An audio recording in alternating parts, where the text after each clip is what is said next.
Right, looks like we are back. Sorry, everybody, for the service interruption as we get everything back up and running again. Just had some minor technical issues that we are currently getting worked out.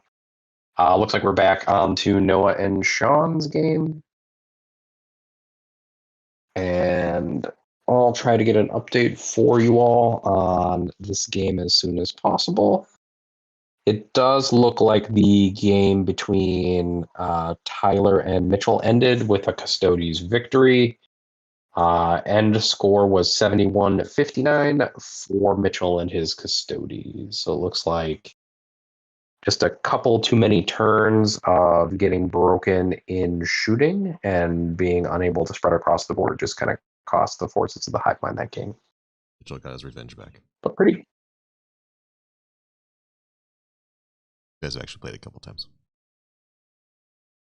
Oh, did they? Yeah.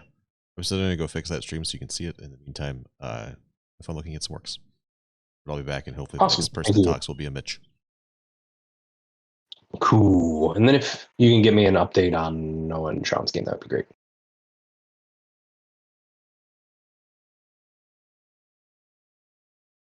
All right, chat. So I'm back. Come and watch and participate. Let me know what you think about the current game state and what Noah needs to do in order to pull this out. Because it does look like he is backed up all the way into basically one corner of the board with one big knight and 3 little knights.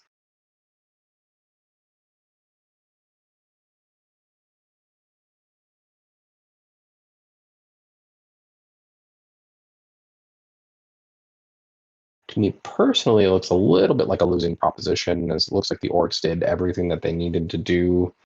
They managed to hem the Imperial Knights all the way into a corner during the Wa turn, and then managed to take down several of Knights in the process. And we're back. Leaving... Oh, now we're extra back because Mitch is here. Yep. Oh, yeah, we only have 2 viewers right now, so hi, I assume Nurgle Matthew and Nurgle Matthew's phone. We've got 4 now, according to YouTube. 4 people watching. No, I know. Doubled our I'm viewership mainly making jokes. in like 10 seconds. Man, 100% increase. Man, if we keep going at this rate, Disco is just never going to die.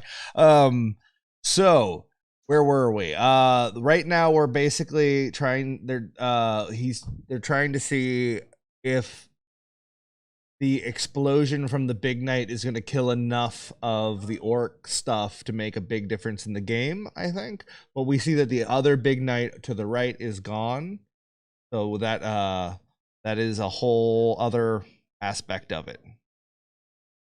So yep. And what I was just saying to chat was that it looked like Sean's plan of just hemming Noah's knights into a corner pretty much worked.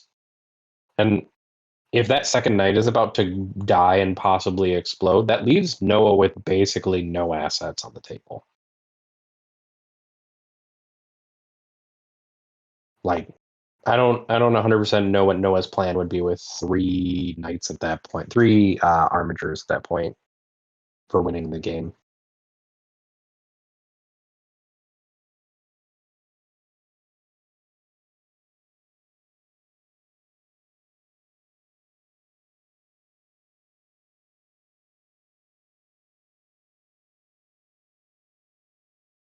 okay, we're gonna maybe roll I'm wrong.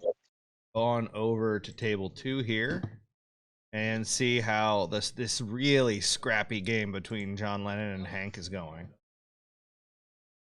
Excellent.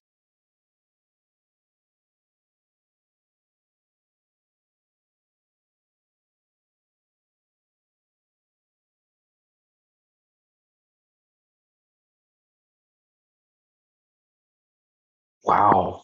There's just nothing left on this table, Mitch. But Hank is rolling a lot of dice. Sorry, I was muted there. If you looked in the left-hand corner there, you'll see some Dire Avengers that dropped. So I'm guessing that we're seeing either Dire Avengers or the Warp Spiders that are dead center in the table. They're right above that mid-lower objective. Yep. Looks like Lennon doesn't have a lot of resources left, but still has a lead in secondary and primary scoring. He does right now. The thing is as the hard thing is I think Lennon has enough resources left. I think he does. The question is if Hank has the CP to pull the warp spiders back after he's done doing damage with them, that could be a real problem. But I don't know. So we're seeing bikes get pulled up. Lennon is now getting some different stuff going. He has some unguarded characters in his backfield, and I think Lennon is ready to punish him for that. Show him his hubris.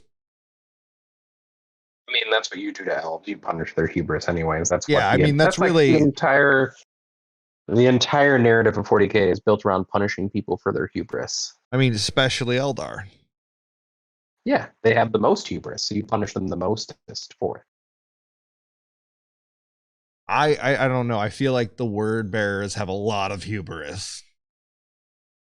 I mean, I don't disagree. Like, I feel like they're comparable. I do not disagree. But chat, talk to us. Let us know what's up. What do you? Is there a specific game you guys want us to swap to? Otherwise, we're just going to keep on rolling on through and covering. We're gonna swap back over, or we're gonna hit table 3 next with. Which is over, I do believe, or nearly over. They're I think they're still playing through, but basically Tyler built a list that gets max secondaries, but he cannot kill a custodian to save his life. And yeah, I walked over there and like almost all the custodians are still alive, so that it was just like a foregone conclusion that he was not going to be able to claw enough primary. So yeah, that's going to be a solid custodian win. Yeah. It looked like at a certain point that he just couldn't hold any objectives. Tyler, like he Bortelled himself. He created an incredibly complex set of tools that could do any and every single thing except for kill things. And then he's like, "Oh yeah, I max secondaries, but I lose primary every time, and that's not a good enough game plan." So he'll be going back to the drawing board. I expect to see probably 1 to 2/3 of what he has here in the next list, and then he'll have added a lot more punch. 100%. Okay, so we're gonna roll on through to Naden and Noah. Oh man, we just came across that name combo, and we're so close to the end of this. Well, we're halfway through this game, so let's take a look at what's still alive. One Big Knight still alive. I see Gaz is still here. We have the Melted Knight though, the one that could just spit mortals is gone. So that's a big deal for being able to just punk some of these larger like the Death Dreads and things like that. You just can't do that now. So we're gonna see if I really think what we talked about at the beginning of the game has occurred, where Aiden got into the middle of the board, has just gummed everything up, and Noah has not been able to get out of it, like almost a quadrant of it. Oh yeah, he's basically been stuck in the one corner of the board for the whole game. Yeah, and he's not about to leave it either. So he's just stuck. Is essentially what's happening. I think we're seeing Sean do what he's known for, and he's doing it impeccably right now. It's no, 100%. I'm really like.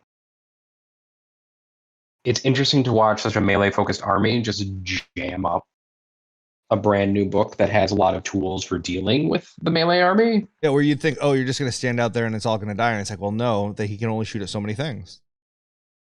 Yep. And if he gets into melee with a bunch of stuff and then crumps a bunch of it, yep, there's just not a lot that you can do in response, right? Yeah. And again, Naden is getting to the first set of engagements were on his terms, it seemed like. And that wogging turn 1 definitely put Noah in a hole, and he's been trying to dig out of it, and I don't think he has been able to.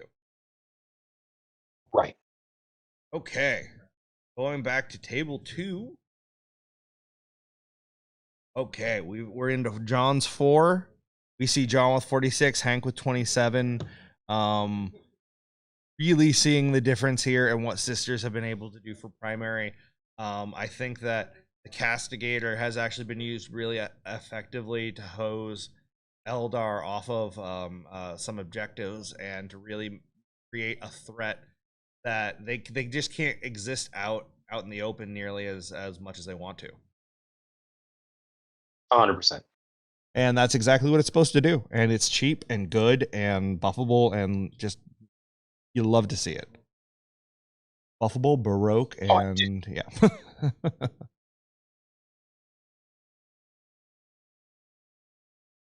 Now, guys, at 9 o'clock, we will be doing more giveaway things, and there will be a puppy. I promised a puppy. I'm going to deliver a puppy. If you want to see a cute puppy and help children who are probably as cute as a puppy, you've got to give money to charityhammer.com. Child's Play. I set a high bar, but like they exist. Child's Play is a charity that gives kids in hospitals games, video games, toys, and not only that, the support to integrate and enable them to enjoy and actually interact with those games and toys at the hospitals where where the staff don't necessarily have the training or the time or the qualifications to possibly help them with that stuff. They're qualified for so many other things that are more important. So we take care of the fun part. We try to put a smile on their face.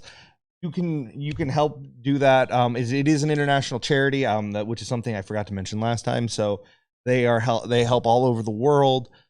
$30 gets you an entry into our raffle. Every $30 gets you an entry into our raffle. If you are a big spender, you can try and compete for the highest donation, which gets you 6 Charity Hammer objective markers we're using on table 1, signed by everyone here. An absolutely unique one-off set of markers that you'll be able to go to LVO and really talk about a flex. Yeah, no, it's going to be great.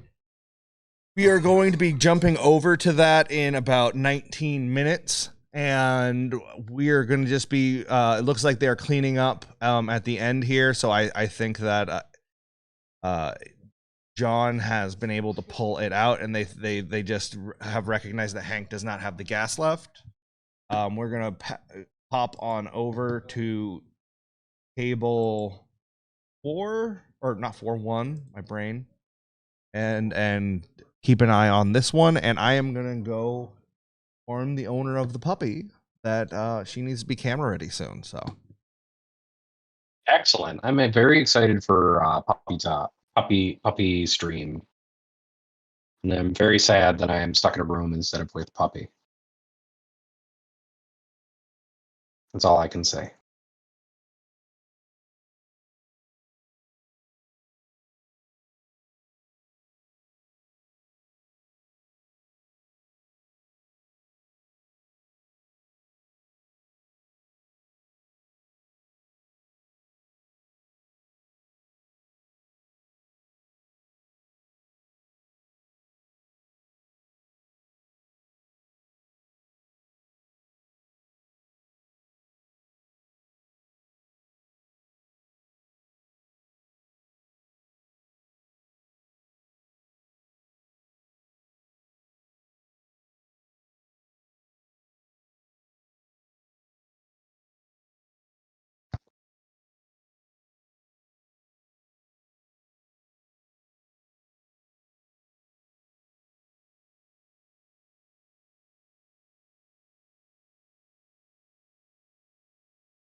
Let's see.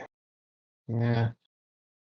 And yeah, you're right. You really don't want to be shoved into your own deployment zone against orcs, especially as knights. Especially when they've removed movement from a lot of knights models, so that it ends up taking you significantly longer than it used to get into position to actually do more things. So once you get jammed, looks like that other big knight is gone now too. So just 3 little knights left at this point.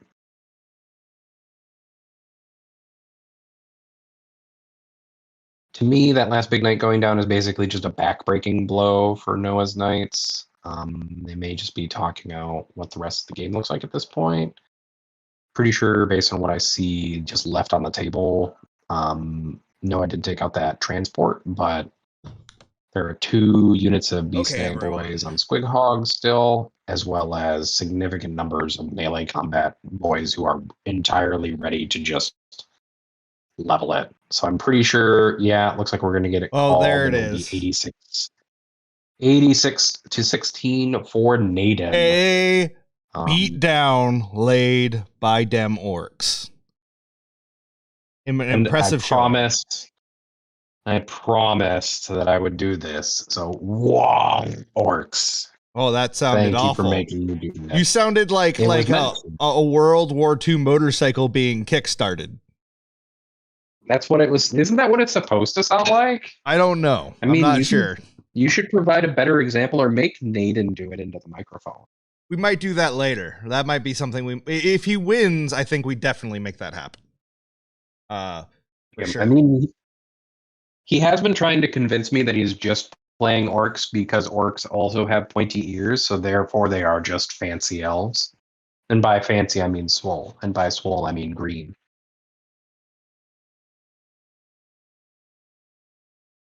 Yeah. As somebody in YouTube chat says, the Imperial Knights got well and orked. Okay, guys, we're grabbing our MC to hop onto the comfy chairs so we can vamp and discuss matches that are coming up and really, well, and obviously, like I said, what we all really care about, a puppy, like, and sick children, obviously. We're not monsters. So I will be popping off. 2 things can be true. Today. Yeah, absolutely. Thank you so much again. You did great. We really appreciate it, man. He's soldiering through. Thanks, Mitch. Thanks, Mitch. Talk to you all later. Talk to you later. Here he comes, ladies and gentlemen. Your MC for the evening, Mr. Chuck Arnett. Oh, that's me. Hello. Well, hello there. So, Mitch. Oh, hi. Imagine running into you here. Preparing for tomorrow. Okay. Tomorrow is a big day. I've gone over all the Chaos Leaks. Sure. Hopefully in the morning, we can solidify the rest of that and understand the Chaos World. Yeah. But that means as much as you can ever understand the warp, but sure. I missed this entire round. Okay. What happened? What so, give me a breakdown. On table 1, we saw Sean Naden's orcs just decimate Noah Badome's knights in a 86 to 16 or something like that. Wow. Noah was never able. So before the game started, incredibly unkind. I said if Sean gets to go first, he's going to try and flood the middle of the board, gum up everything, and those knights are never going to leave that corner. Yeah. And that's exactly what happened. And that was really we saw that play out throughout the round, and he just could not dig himself out. He tried. Valiantly. I like it. So moving on from there, we had John Lennon playing into Hank's. That is the Shuriken spam, I believe. Yeah. And that was a really great back and forth game. Where at the end, we're like, okay, Lennon has 6 units and 14 models left, and Hank has 13 models left. But it came down to the fact that with Armor of Contempt, Morninval sticking around, and just a better primary game than the Eldar could do with the Sawin Wind Rider or Shining Spears. He couldn't stay on objectives and just stand out there. Whereas Morninval is like, "What's up? Yeah, this is all. What are you gonna do? I'm gonna shoot you. Yeah. You're gonna shoot me, and bad things are gonna happen to you." That's how she works. So that ended up going in Lennon's favor. I don't think that is too much of a surprise, but it was a really great back and forth game for quite a while there. Lots of deep strikes, lots of warp spiders, lots of charges, all kinds of craziness. Really, really enjoyable. I'm really liking seeing the Halo Doom evolution. Sure. Obviously it's kind of a big hit. A justified one, but still a big one. Mm-hmm. And kind of seeing people bringing in the spears, bringing in some of that, a little bit more sauce. Sure. I'd like to see the Hail of Doom and a reroll become a thing, because then it's Hodor. No, moving on from there for table 3, we had Tyler Bortel and Mitchell Hunter with the Custodes versus Forces of the Hive Mind. Tyler Bortel going with a really experimental Tyranids list or Forces list that maxes its secondaries in 2 turns, but cannot kill a Custodian. I'm shocked to hear that Tyler is maxing his points. Yeah, but cannot kill a Custodian at all, so instantly lost because it could not get any primary. No. He just moved to the center table and said, what? Yeah, he Bortelled himself. Yeah. He got way too complex and forgot to add damage.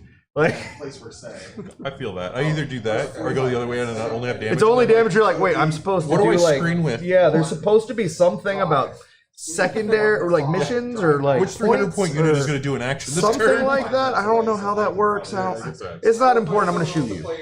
Yeah. So no, 3 really great games. It's been a blast to cover them.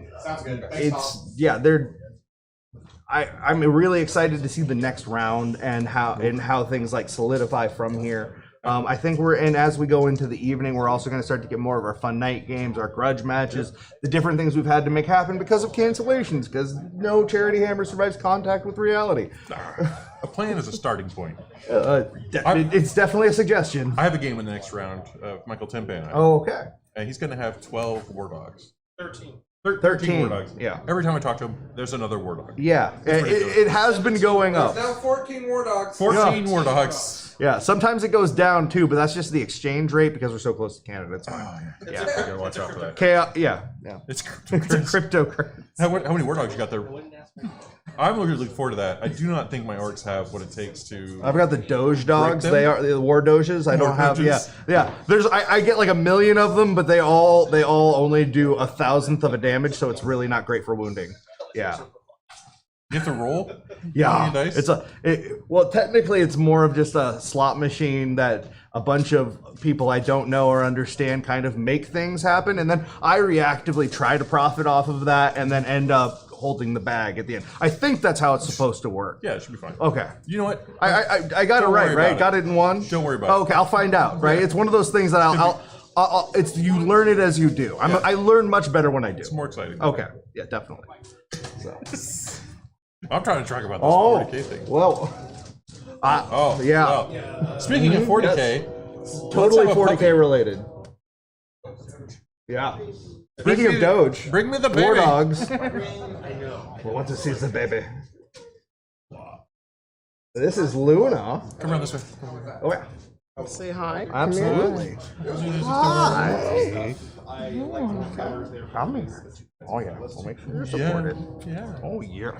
Oh yeah. Oh my goodness. That's some quality content right there. Yeah. So, with all of the grim darkness in the future, sometimes you need cuteness. Yeah.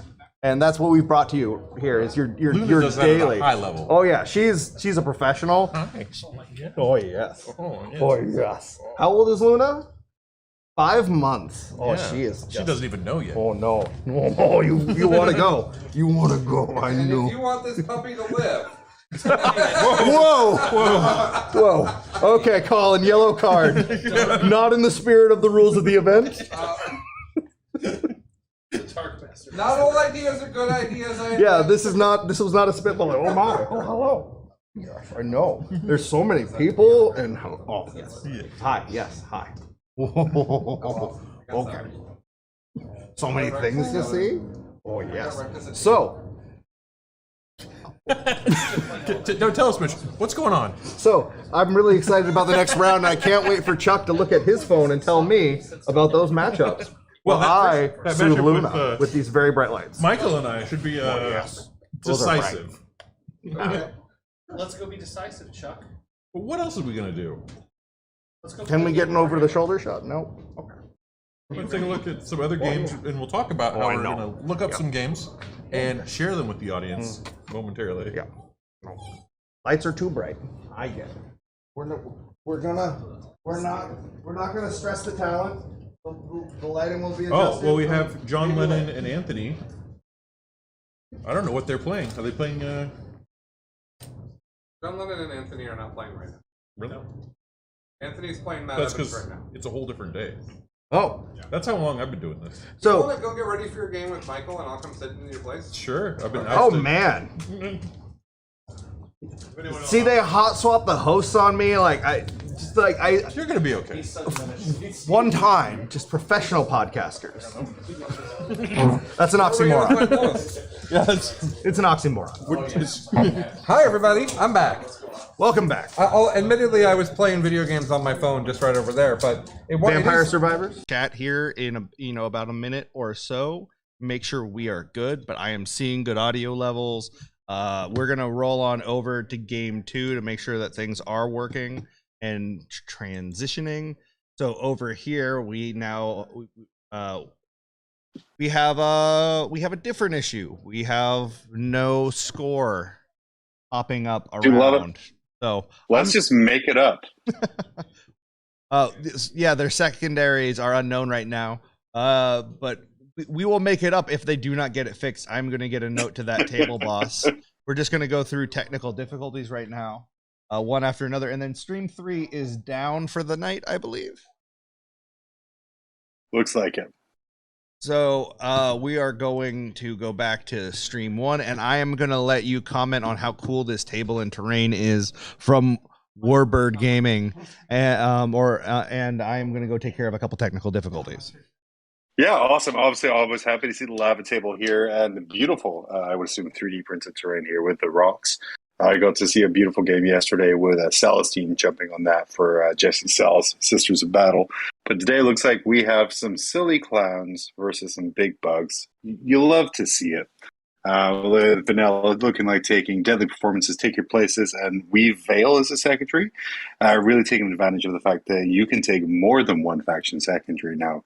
So, yep, they're taking away all of your command points, but you can absolutely take as many of the secondaries as you want, and you'll want to because a lot of these are super good. Matt coming in, big bugs with little bugs. I think looking at the screen here, he's chosen not to take any secondaries, which I don't believe is true, but it might be. I don't know how to talk. Did I do it? Can you hear me? Yeah, I can hear you. I wonder if they can hear me. That's the real question. Can anyone? if no one else can hear, I'm trying to take over for Mitch, but no one's taught me how to do the things. So, so there's that. So the question for chat is John talking to himself? That's the question for chat. Always. Because I don't know if it's actually. It looks like it has me. So beautiful. I thought I would stop in and say hi. How you doing, dude? So it could be better. Could be down there with you guys. So a little bummed out about that, but that's okay. Happy to help out in any way I can here. Excited to see some great games going on so far. Now, my question is, when you're commentating with Chris Irvine next, is your accent gonna come out? Maybe. It depends what area of Scotland is Chris from. If it's like the south, probably not. They're a little posher down there. If it's the north, who knows? Okay, so I was being an ignorant American and not acknowledging that there's multiple Scottish accents. Which I think is reasonable because we've established that our country doesn't teach us anything. So I think that's fair. That's fair. Yeah. A whole ton of dialects going on there, but quite possibly it'll happen. Which part of the country is going to sound the most like William Wallace? That's really the question. That depends. Hank says, "Do you really just mean Mel Gibson?" Which I think is a fantastic question. That sounds okay. So why don't they have secondaries? Do you think? Well, I think it's just a real big balls play from Matt. To be honest with you, not needing to take secondaries to win this game. Yeah, I would put us on table 2, but in fact, the overlay is broken on table 2. So we're going to stay where we're at with table 1. It looks like his secondaries are up now. It looks like Synaptic Insight, Cranial Feasting, and Spore Nodes. That's 3 from the book, I'm pretty sure. Yeah, absolutely. Like I said, both players right now doing a great job in just filling in as many of their secondaries with the faction specifics. The fact you can take more than one makes a lot more of them viable, and especially now a lot of them have been supercharged. That makes a lot of them viable. Yeah, for sure. So I think table 3 is not up. So I guess we're only going to watch this game for the moment. Beautiful. Hopefully it's exciting, and Anthony can maybe curtail his aggressive stance, much like Dash running the race. at the end of the Incredibles movie. The chat is teasing Matt a bit about the secondaries he has taken. I believe that there might be shenanigans at play here. Let me tell you, I believe that these two gentlemen are up to hijinks and no good. I think that they have decided that they will both just take 3 from their book. I think that is what's happened here. I do not believe I do not believe either of them are doing this because it is the optimum strategy. Or, maybe Matt really likes bookkeeping. Synaptic Insight requires a separate tally of things, which is always fun. Cranial Feasting, though, is actually a super great secondary against characters. It's like a better assassinate. So if Anthony's running character heavy with his clowns, it's actually a pretty good one to take in there. Who doesn't want additional bookkeeping, John? That's the real question. That's the only way to keep Chaos players happy, and apparently bugs as well. I have an incredibly close friend named Michelle who loves filling out forms. So anytime we go anywhere, if there's a form to be filled out, she will snatch it from my hands. Some people just like different things. She's like, oh my God, look at all these standardized boxes. I'm like, you rock it, you go for it. Just make sure you X within the box. Yes. Yeah, I just actually refinanced my house not that long ago, and I'm always amused at how many things you have to sign. How many legal documents can they make me sign? Who would have thought purchasing a house requires 75 pages? Yeah, right. And so many of them are legally built that it's not like we have any say in. All right, so I thoroughly enjoyed the deployment here, where we've got the boats all huddled together for warmth in the north of the lava map. And the Flyrant, who can absolutely get that far, chilling at the south. You gotta love the quick airbrush for the Harlequins, the classic color scheme of that army this year. Yeah, I think these are actually Harlequins that were painted by like a 12-year-old girl. In all reality, Noah Badom's daughter painted them, and then he went through and put some gold on them to kind of make them look a little bit extra nice. But they're actually pretty fun in person. Well, now I feel like a jerk for making fun of Harlequin things. Good job. That was kind of the purpose. Yeah, I was thinking that your joke was funny, but wouldn't it be great if I just demeaned you in front of everyone? That's fair. Yeah, I would make me feel like I'm at home. Well, I want you to feel like I could be on mob rolls, right? Like It's impossible. We're actively recording at this moment. So. That's great. I really enjoy that. All right.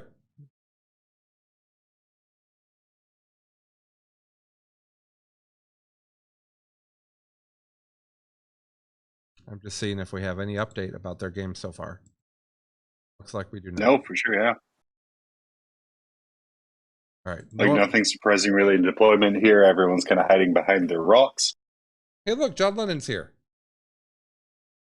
Are you done wrecking people now? Yeah, I haven't. Yeah, you're gonna play Alex McDougall at midnight. I am. Yeah, what are you gonna play? Okay. John's got to figure that out. Ooh, we have a table to check on. We have another table to go to. So with that, we're going to transition. Did you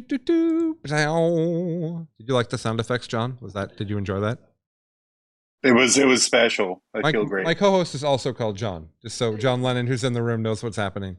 So we've got the Chaos Knights versus the Orcs here. And it sure looks like the Chaos Knights are deployed. Do you enjoy, John, the one data sheet army that Michael has brought? Excuse you, sir. I believe there's 2 in there at the very minimum. But there's some beautiful, you can tell 13 War Dogs. Seems to be where it's sitting at right now. Some crazy people taking 14. But 13 is just oppressive. Because, it's a great stat check army. You can either deal with it or you can't. Yeah, I think that's true. Can you hear me? Yeah. Okay, cool. So I think that's pretty true. Michael also plays it really, really well. There's a lot of it's actually very similar to the Arcing lot that he played so much, in my opinion. Remember, he played that that Necron vehicle heavy thing that had lots of rerolls and efficiency. Lists like that, you have to play them with a really good understanding of the movement your opponent can do. Like, you need to be able to manage how much can I commit? Where can people be so that your whole stuff doesn't get tagged? And then you need to make sure that everything has multiple shooting targets in case you kill something too quickly or something he doesn't get killed quickly enough. Those are skills that Michael is phenomenal at. So I'm always interested to see him play a list like this, where you're saying, like you said, he's giving someone a really hard stat check. It looks like secondaries wise, Chuck is presuming that he'll kill him, right, with bring it down and grind. And Michael looks I mean, like. I think. Go ahead. I was going to say with Chaos Knights, you kind of have to take bring it down there, Yeah, because you're getting points for doing exactly what you're supposed to be doing anyway. And for grind, it's fair. Like each one is their own unit, so it's not out of possibility to score really big on those ones. right, for sure. It looks like I could tell that Chuck went first, and because of where the kill rigs are at, and we could see the knights that the first two knights that moved up both have damage on them, and in fact, there's another knight over to the right of Michael's right hand that also has a damage tile on it. So it looks like Chuck spread out some damage. I can't tell if he killed one. No, it looks like Michael still has 13, right? 4, 8. The benefit of the army, 13. it's really easy to tell if anything's gone. Yeah, 13 are there. Yeah, I counted to 13 successfully. Sesame Street would be really proud of me. Let's see, we have moving up here, and let me pull up Michael's list here so we can see sort of what we're dealing with. Well, you see, it's 13 of the same data sheet, and 3 of them have a claw instead of double gun, I believe is the list. But feel free to look it up. I'm not a Chaos Knight expert by any means. No, You probably for sure. know more about him than I do. On the plus side now, Chaos Knights have 5 different War Dog data sheets. So I'm assuming there's at least 2, possibly 3. Oh, well, fair enough. It looks like over on table 2, where Steve is playing Leviathan into Deathwatch, it looks like I can't tell if they're either deploying or Fred's redeploying. I don't know if Deathwatch have a redeploy. So once they get rolling in a minute, we can go check it on them. But it looks like over here, Chuck or Michael has rushed forward just 2 war dogs up to those objectives. I would imagine he thinks he's going to shoot that kill rig off, and then that one front war dog will be on that objective. That would be my guess is what his plan is here. But yeah, there's a lot of shooting happening, that's for sure. Absolutely. So much Daka. The stream hosts aren't really giving us anything to go on, are they? Normally they talk and tell us things.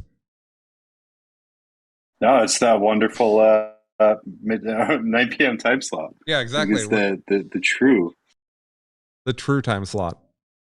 I'm interested that none of the knights died. It looks like Chuck had to split his fire, and I don't know why that would have been, unless I don't know why that would be. Maybe those dials are buffs. What do you think the benefit is like? What's that?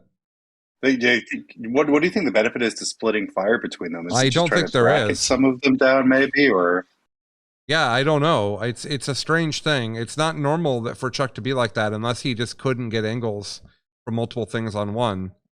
I'm just not sure. I don't know. Also, can you tell where Chuck's other kill rig is? There's the one in the middle of the table, but I know he has 2.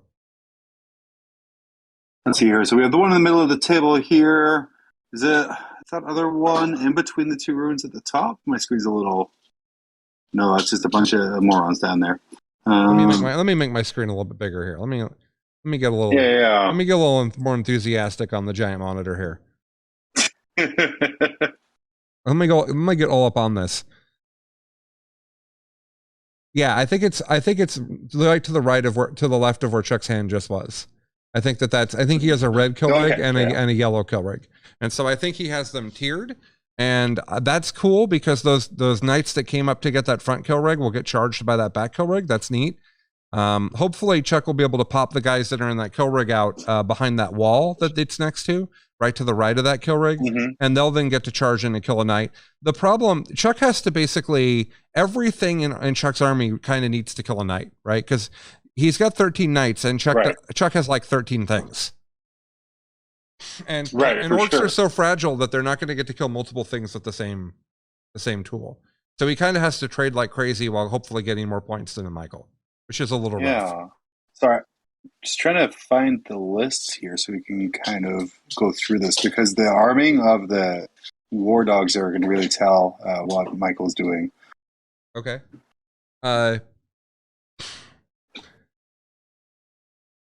That's an excellent point. We also could come back after the shooting phase and find out what happened, and we could jump over to one of the other games if you'd like. We can do that. I also found the list. So yeah, absolutely, we can do all that too. There's a pretty. I can tell that I can tell that the Tyranids have gone first here, because we now have a bunch of pyrovores in the middle of the table. What's interesting about that to me is, do you think those pyrovores can see anything? Let me pull this back up here.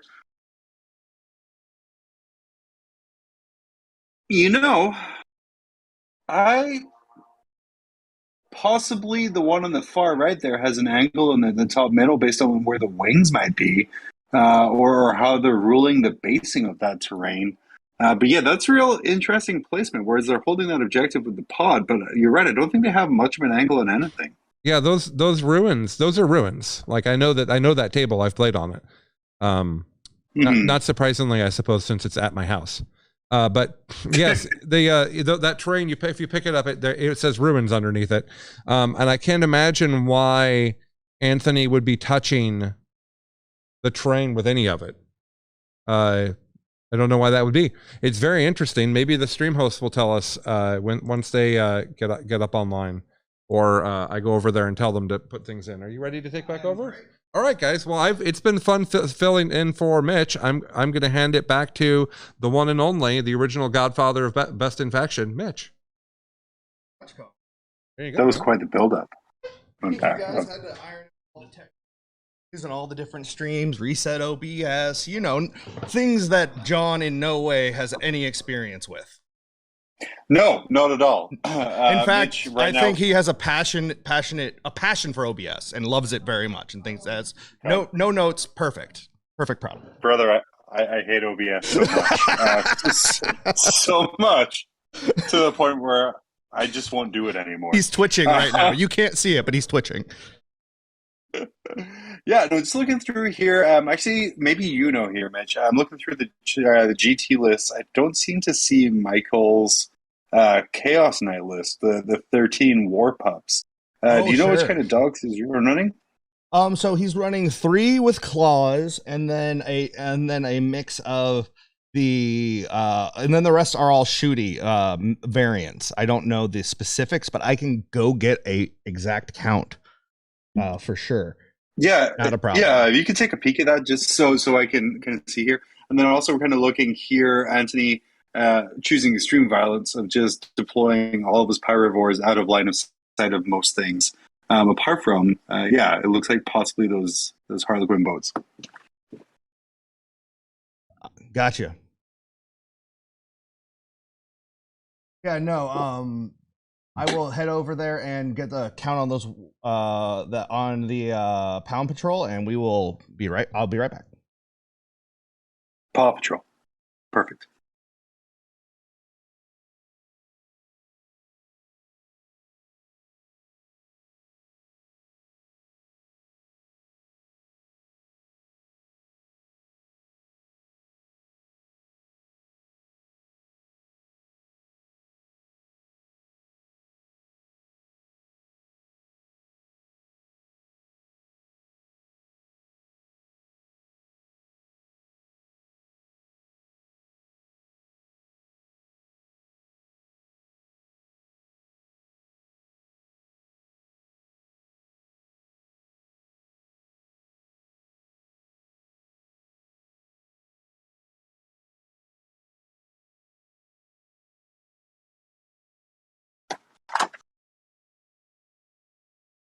And then go through Twitch chat, Swamp Mist. I believe those fake objective markers are part of one of the faction-specific secondaries here, which I'm trying to pull up here to take a look at for you.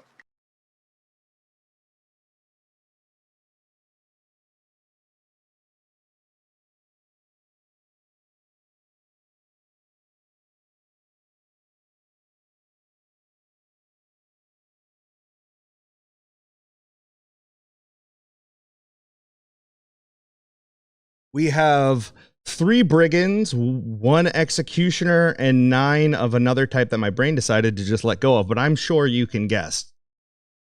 Was it stalkers? Yes. No. Yeah. Okay. Yeah, 9 stalkers? I don't know. Yeah. So lots of shooting for Michael there. Oh. Yes.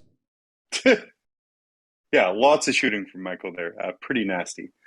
Pretty nasty list. So no, that's why he's probably hanging back a little bit because he doesn't have to go close because he's just going to shoot. Lots of questions in chat here about the 3 additional objective markers here. The only thing I can really imagine is Anthony took take your places, which adds additional objective markers, which are the 3 that we're seeing on the table. Anthony scores 2 points if you control 2 of your take your place objective markers, and he scores 4 points if he controls all of them. So that's what the black objective markers in the center are for. Yeah.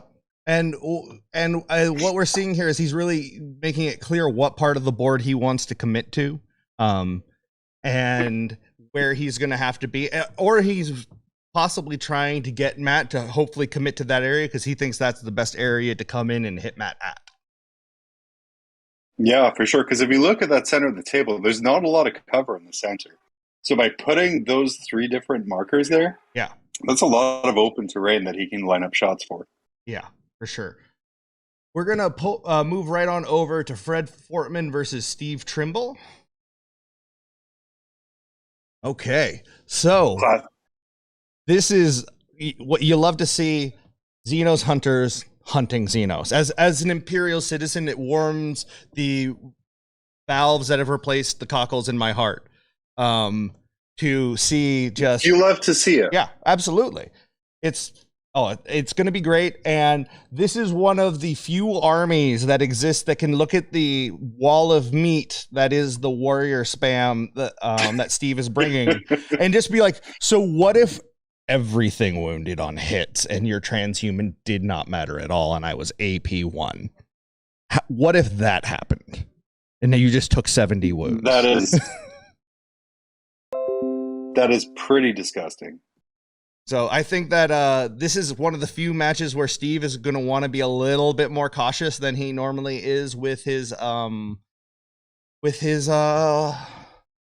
warriors.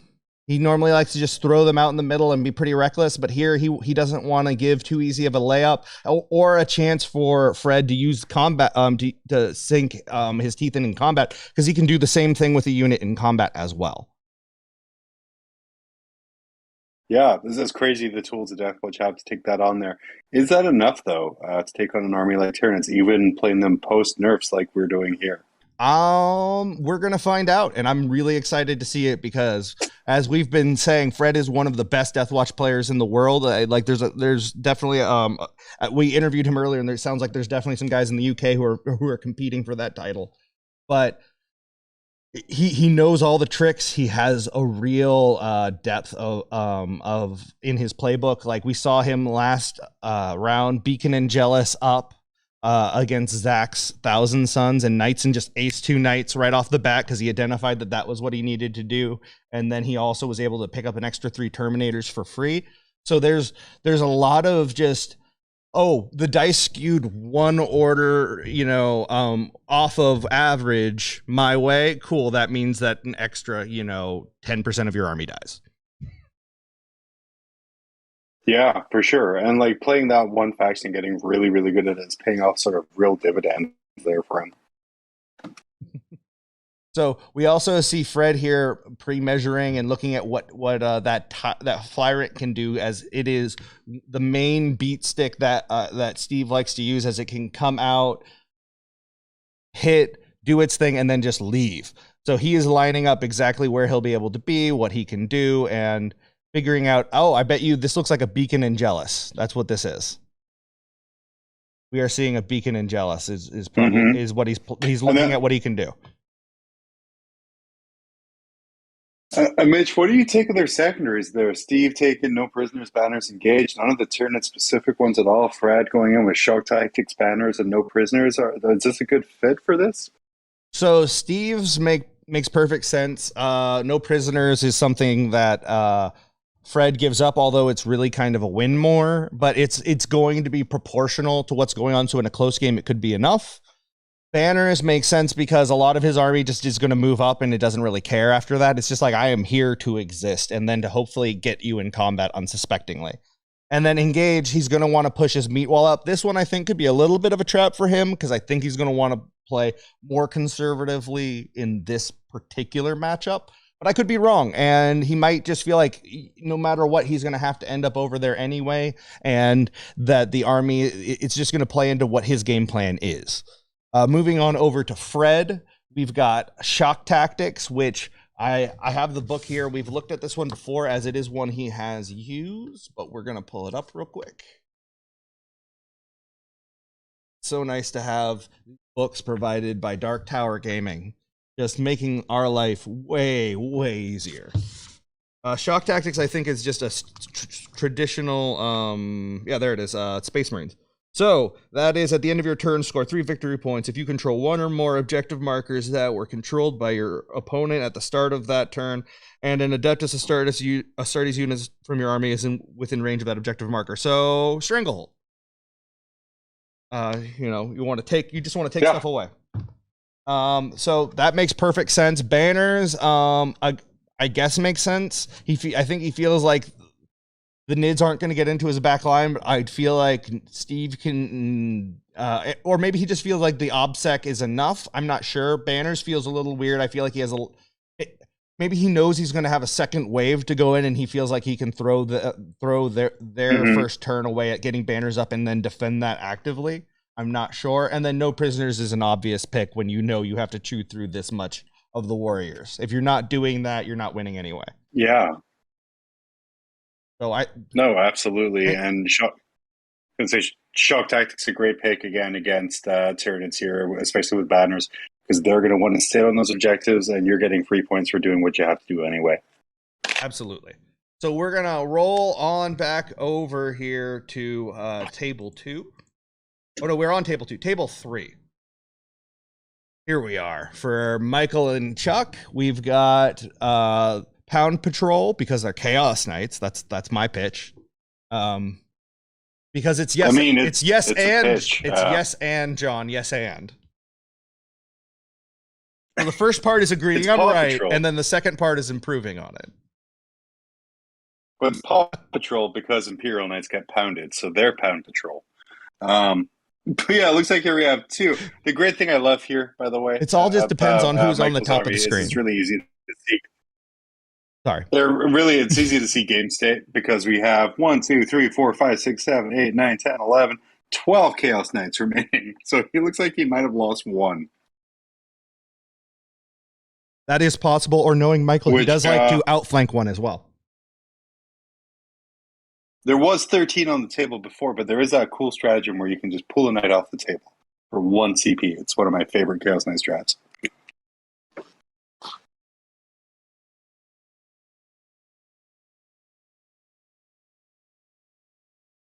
So what does Chuck have to do here to really beat this beat stick of an army, just this little stat check? Because it's an army that's inviting him into combat. I don't know if Chuck kind of wants to go in there for it.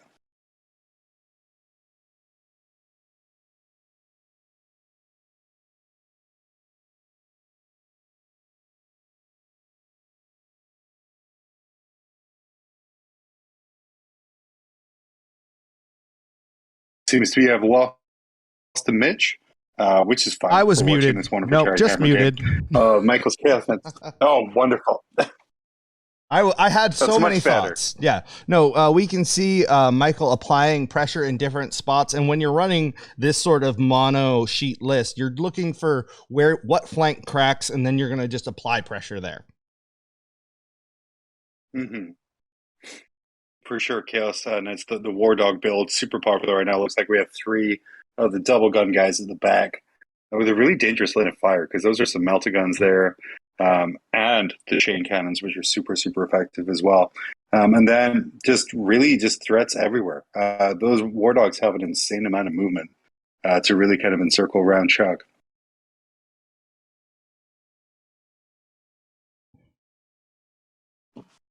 He did take Fitting Challenge as a secondary, which is, I thought, sort of unique here.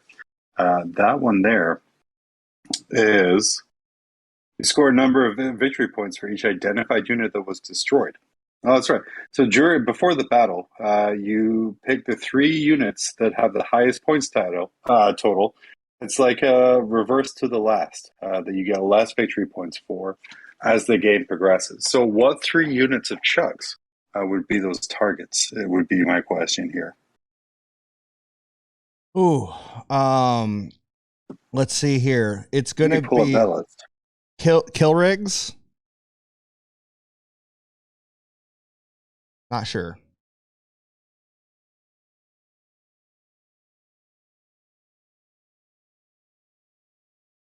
Oh, I am. Man, this keeps switching to the not multi-stream chat, so I'm only seeing Twitch. It's annoying me.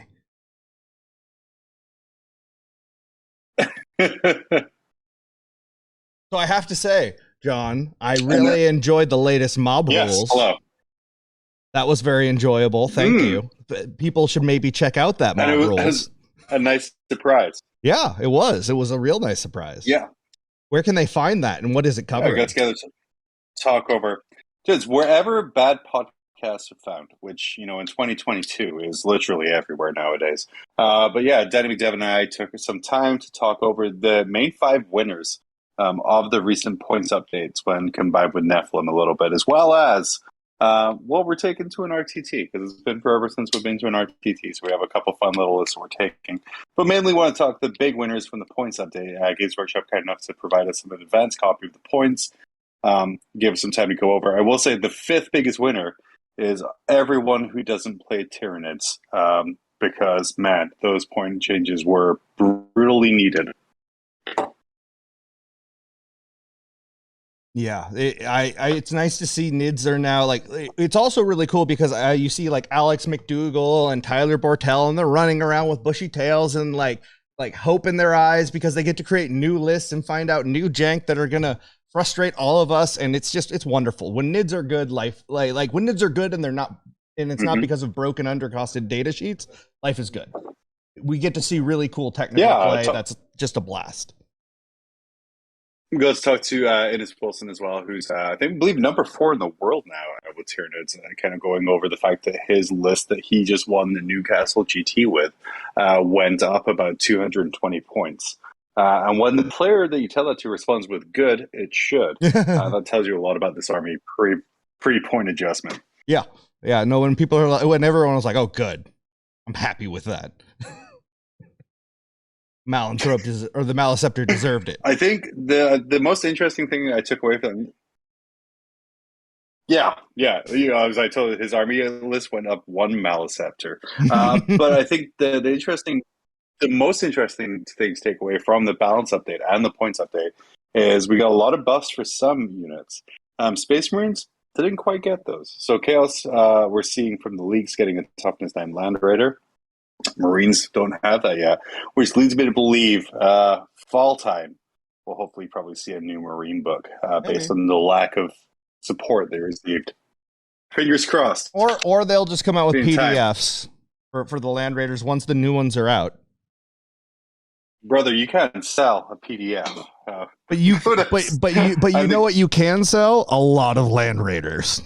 And you know what I guarantee you Games Workshop has from the last 20 years? A lot of Land Raiders. A lot of Land Raiders. Gotta make room for those Proteuses. Absolutely.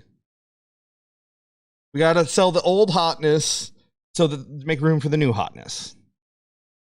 WB Jeep guy over on the FLG stream is letting us know. He's asking, just woke up, were there any Death Card games today? I don't think there's any Death Card at Charity Hammer this year. Is that right? Nothing for the tournament that I know of. I have not seen any Death Guard, no. Unfortunately. It's crazy. We had people who would have been winners coming up. Yeah, we would have had people who would have played it, but they are not here, or they did not bring that army. Because who would have thought Death Guard would suddenly get real good? Or Necrons. Necrons? Quite ridiculous. I mean, waiting for the clarifying FAQ to come out very soon to let us know all of the silly jank cannot happen. Because if I see a single Silent King on the table between now and that, then I will just instantly concede the game. as with current wording, a Technomancer can revive the Menhirs, which gives so much durability to that big stupid model. Absolutely. So we're going to roll on to table 1 for Matt versus Anthony here. We're going to get an update there as we are now starting to see some clowns get stuck in, some violence be enacted. I'm assuming like that sort of goes with the territory. Yeah, and definitely looks like I was questioning before why Matt would put all of his pyrovores in the center like that. But if you look at the deadly perform or the take your places marker in the center of the table, he put those pyrovores there defensively to really stop Anthony from coming in without exacting a heavy toll and grabbing those special markers. Sure. So let's see here. I'm trying to just decipher everything. So we've got some bikes on the middle right objective there, along with the pyrovores from the pyropod, and then a big old squad of warriors on the other side of those bikes. Man, that doesn't look good. And yeah, no, this is a lot of things going on. We're gonna see if Anthony can dig himself out, as it does look like it is his round 1. Yeah, for sure. And like I said, those pyrovores cutting off a ton of the table, Flared hanging back and being a threat. We even have that Harpy top left. A lot of threats on the table, but Harlequins, famous clowns, able to deal with a lot of high toughness targets from short range. This is true. They just have to make sure that the flyer in is there when they want to shoot him and he doesn't leave. So, John, what do you think of the secondaries that we've got for these players here? Well, I talked about this with Colin a little bit while you were swearing at OBS. It looks like both players just took all of the faction secondaries they could, maybe to try it out. I think it's a really unique thing to have.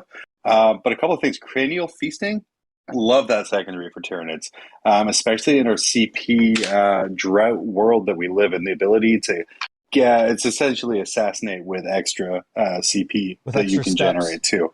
So I love that for that, especially because it's assassinate with extra steps, but those extra steps are sometimes they're good, CP, which again,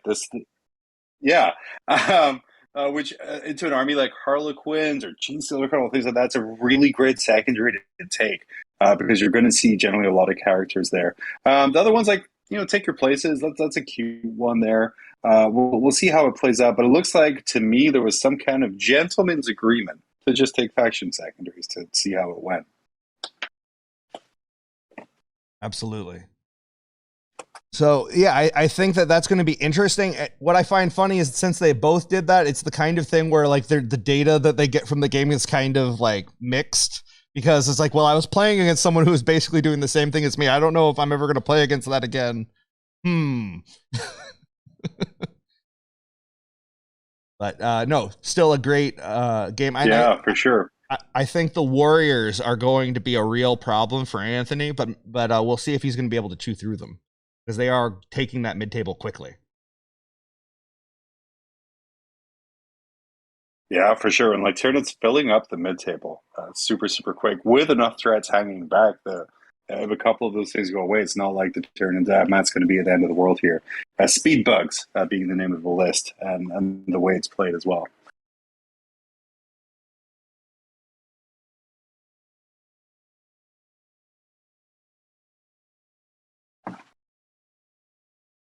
Okay, we're gonna roll right on through to the Fred versus Steve game and see how that is going.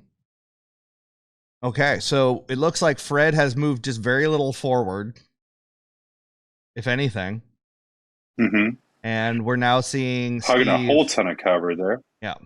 Oh yeah, he is ready to spring out. We have seen before that Fred likes to line up all this stuff and then it just explodes out all over the board.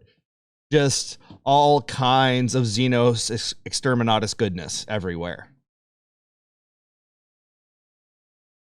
Super aggressive with that flyer in there, but like I said, he doesn't necessarily have to stay there. No, after he's this is Trimble's favorite trick right now. He just loves to throw him up, be like, I don't care that you have it. No, slap, I leave. That is the whole thing. And it really it's an antagonistic thing to do to your opponent. I don't mean that in a negative, like a derogatory way. It really forces your opponent to have to feel like they're doing something about that, and it can force errors and misplays, which is what you want. Yeah, for sure. Because if you're trying to deal with a hive tyrant that can come in and slap you and run away, you're not paying attention to the other like 1780 of the list. And that one model can really hold you at arm's length in a way that like it's very hard to interact with. And he's a psyker, so he can come in, do mortals. Like there's a lot of utility there. Yeah, it's a really, really like I get why he's so high on it, because it just offers a lot. So I'm seeing if maybe there was. Yeah, even though he went up 20 points this week with the update. I was going to say, even though he went up 20 points this week with the update, still very worth the 220 that you put down on him. Welcome, the Amish Stag. Glad to have you for Charity Hammer at night. It's the same, but all of the rulings are more. F-word once. Yeah, it's the same, but all the rulings are more scantily clad. Luckily, there's no cameras pointing that way. No, we would never show our rulings. I mean, like, what is this, OnlyFans? And then, well, here's a question. In the in-between stream, when you were talking to Colin, why is it so many Warhammer players don't wear socks? Oh. Just another step. Is that too hot for Twitch? Just another step. They're min-maxing. They're min-maxing their footwear. They're min-maxing clothing. The next stage in competitive 40K you don't want to be around for.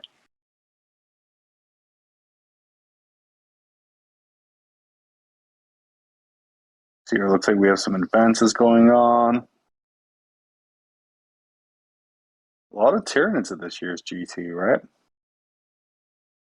Yeah, but I think a lot less than there would have been if we hadn't seen the nerfs we had. You have to think about it. We have John Lennon, Alex McDougall, Colin's not playing, but Colin's here, and Tyler Bortel, and I'm sure I'm forgetting someone. We have like all of the Tyranid players here, right? So Matt Evans, thank you. And Josh Shoots, yeah, everyone's here. So if NIDs were the best thing on their own, that's what we would see. But we're seeing forces, we're seeing some people just being legends and YOLOing GSC on their own, I think. But in general, like I think that the secondaries that GSC open up and the blips that they offer are just so good that how can you not? Yeah, we saw that last night. Tried to hit a game between Matt and Alex McDougall, where Alex used those blips to screen out objectives, deployment zones. It was really fascinating to watch that level of defensive play, even in the deployment phase.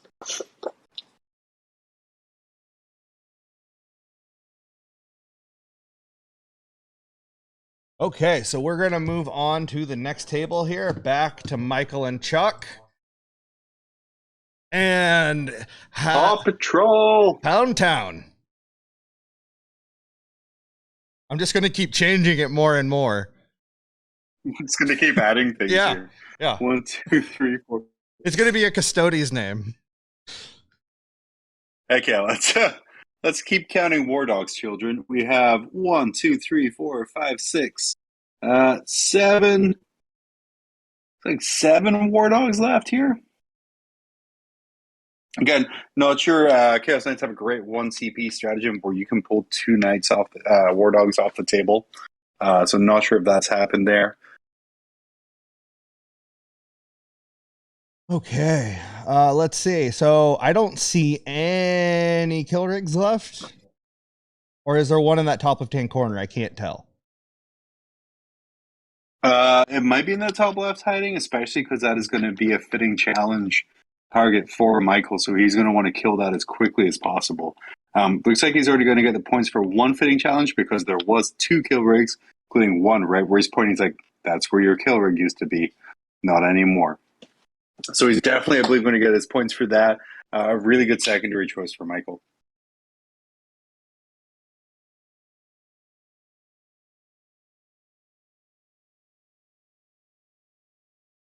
And fitting challenge, actually, just a really great secondary in a world where we don't have to worry about to the last anymore. People taking smaller units. Having a secondary where you're encouraged to kill expensive things really hurts some armies.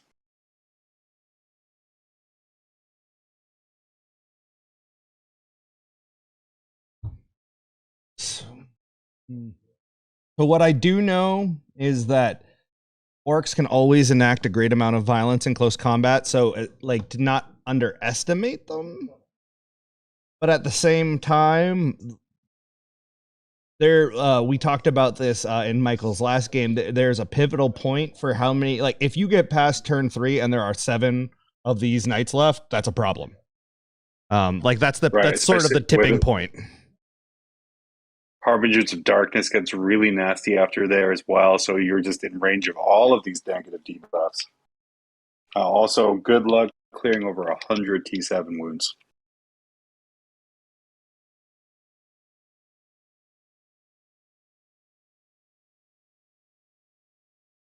Yeah, it's just so hard to do. I think it's important to note that we see Michael in the dominant standing position, Chuck maintaining a submissive sitting position during this turn. Don't know if that's a talk of how the game state is going.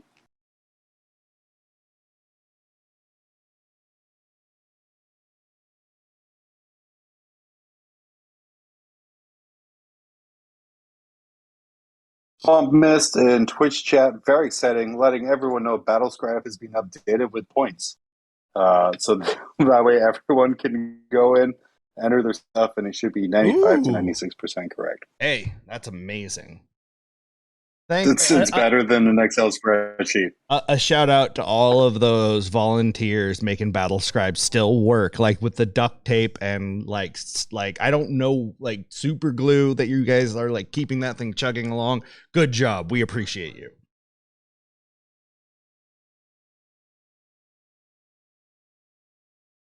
The data team for Battlescribe are the most dedicated people in the hobby. Not the guy who created the app, but the data team.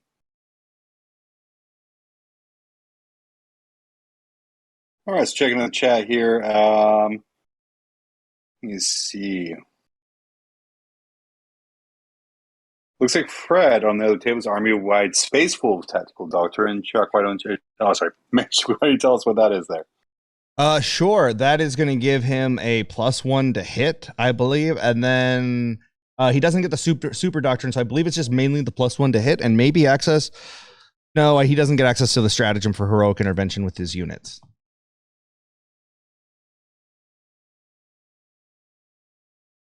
We're going to rotate through to the next table. Love it. Back here. It's a very silly clown game. Oh man, this is looking better for clowns than it was. There's a lot less stuff. There is a distinct lack of warriors. There's a lot less stuff on the right-hand side of the table and on the left-hand side of the table. Well, I'm noting that there's one harpy less and no warriors, which is unfortunate. That's a large drop, especially with the new harpy coin cost. Harpies coming in, I think, 205 base before any kind of adaptations. Yeah, this is violence is looking like he may have had his way, and we will see how things shake out throughout. But I think they're just wrapping up turn 1, so we'll let the scores get entered there, and we're going to bounce on to table 2 next. Oh, look. Love it. So many warriors, much chonk, all the meat, choo. On the Nid train, the durable obsec spam. That's never been good before in 40k, so it's nice to see it for a first time. OBSEC all of a sudden real good. There it is.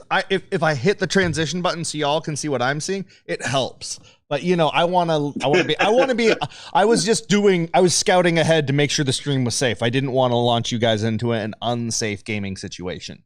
So fair. And looks like those gene stealers YOLOing up the table there, right? Those are too big to be gene stealers, I think. Those bases look not warrior-esque. Raveners, maybe? That is a sizable charge that's been made there. So real good job by Steve getting those in there. That might be some trouble.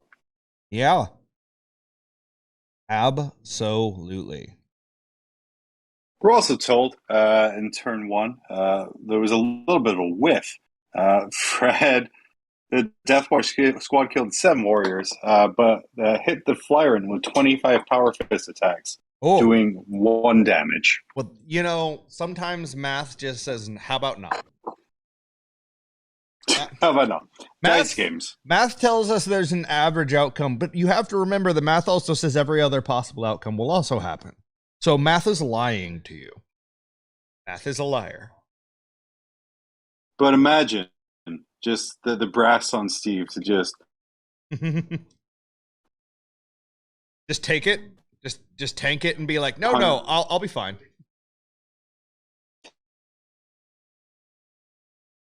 That is impressive.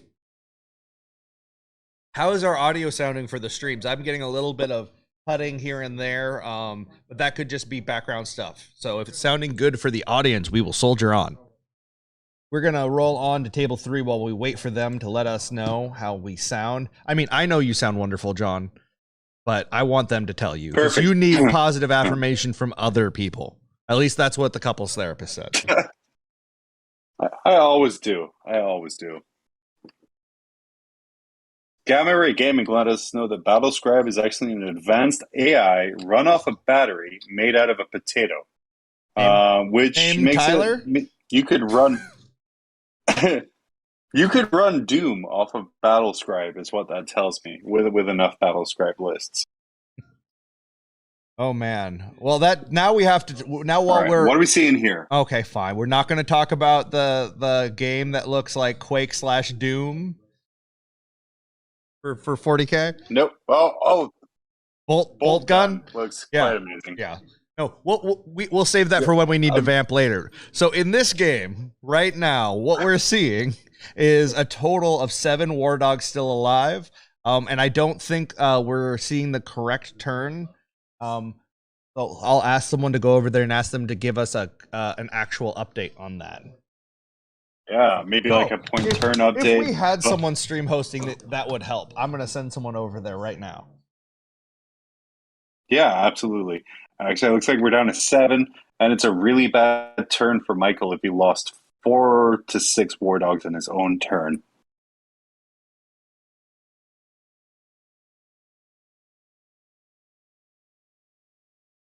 That war dogs are doing work. That orc army is getting less and less every time we go back. Yeah. The problem being, every unit Michael loses hurts a little bit more than every unit Chuck loses. Yeah, it is. The attrition exchange is not equal, but we do have someone heading over there to get us updated scores so we can know what's actually going on for this table. We're going to hang out here for a little bit, and now we can talk about Bolt Gun. Now we can talk about Bolt Gun. Let me tell you, do a little show on Monday nights. I'll just be streaming Bolt Gun the week that comes out, and that'll be it. Maybe some royalty-free classical music to go in the back of it. But that is all that's going to happen. I am excited too. It looks great. Yeah.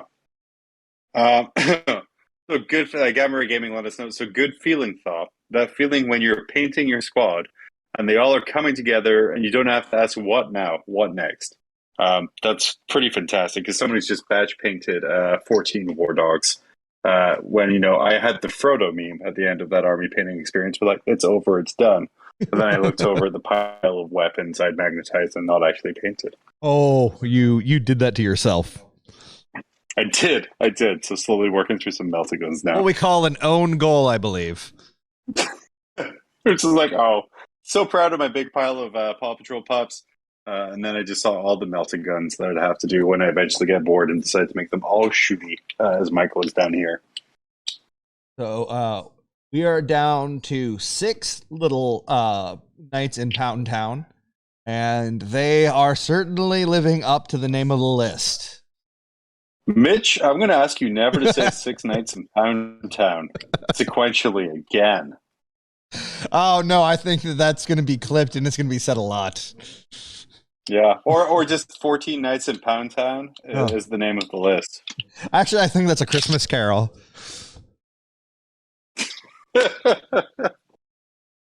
So that'll be for Oh, Hammer yeah. Out Cancer. It's a different event. Yes, yeah. It's 14 nights in Pound Town, which again doesn't make it destination viewing. I gotta say, your average 40K player, not the best. We're not Steven Box here. Oh, we're just having fun, having a good old time. When we talk quads, we're actually talking of the number of X's on my shirt. I just thought you did. I just assumed you never skipped leg day,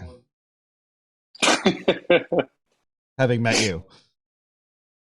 That's how he beat Tyler. So like the event was something he just, that guys just guys that you don't know about John is when you meet him for the first time, he's incredibly tall and just shockingly swole.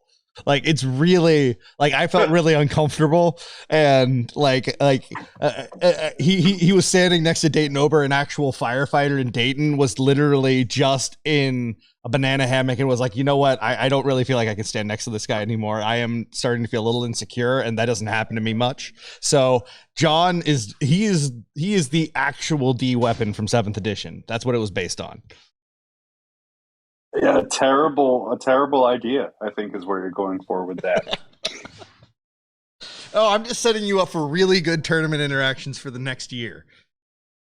Yeah, I appreciate that. I am very tall, but I'm also as wide as I am tall. So we're just baggy hoodies is what Mitch has set me on for the rest of the year. He was a skater boy, I think. Okay, so we have some updated scores here.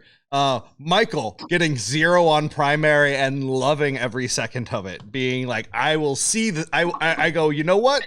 Sometimes I just need primary for the second half of the game, and that's what we'll do for that part. You can make the game a binary experience, it turns out. I have to ask.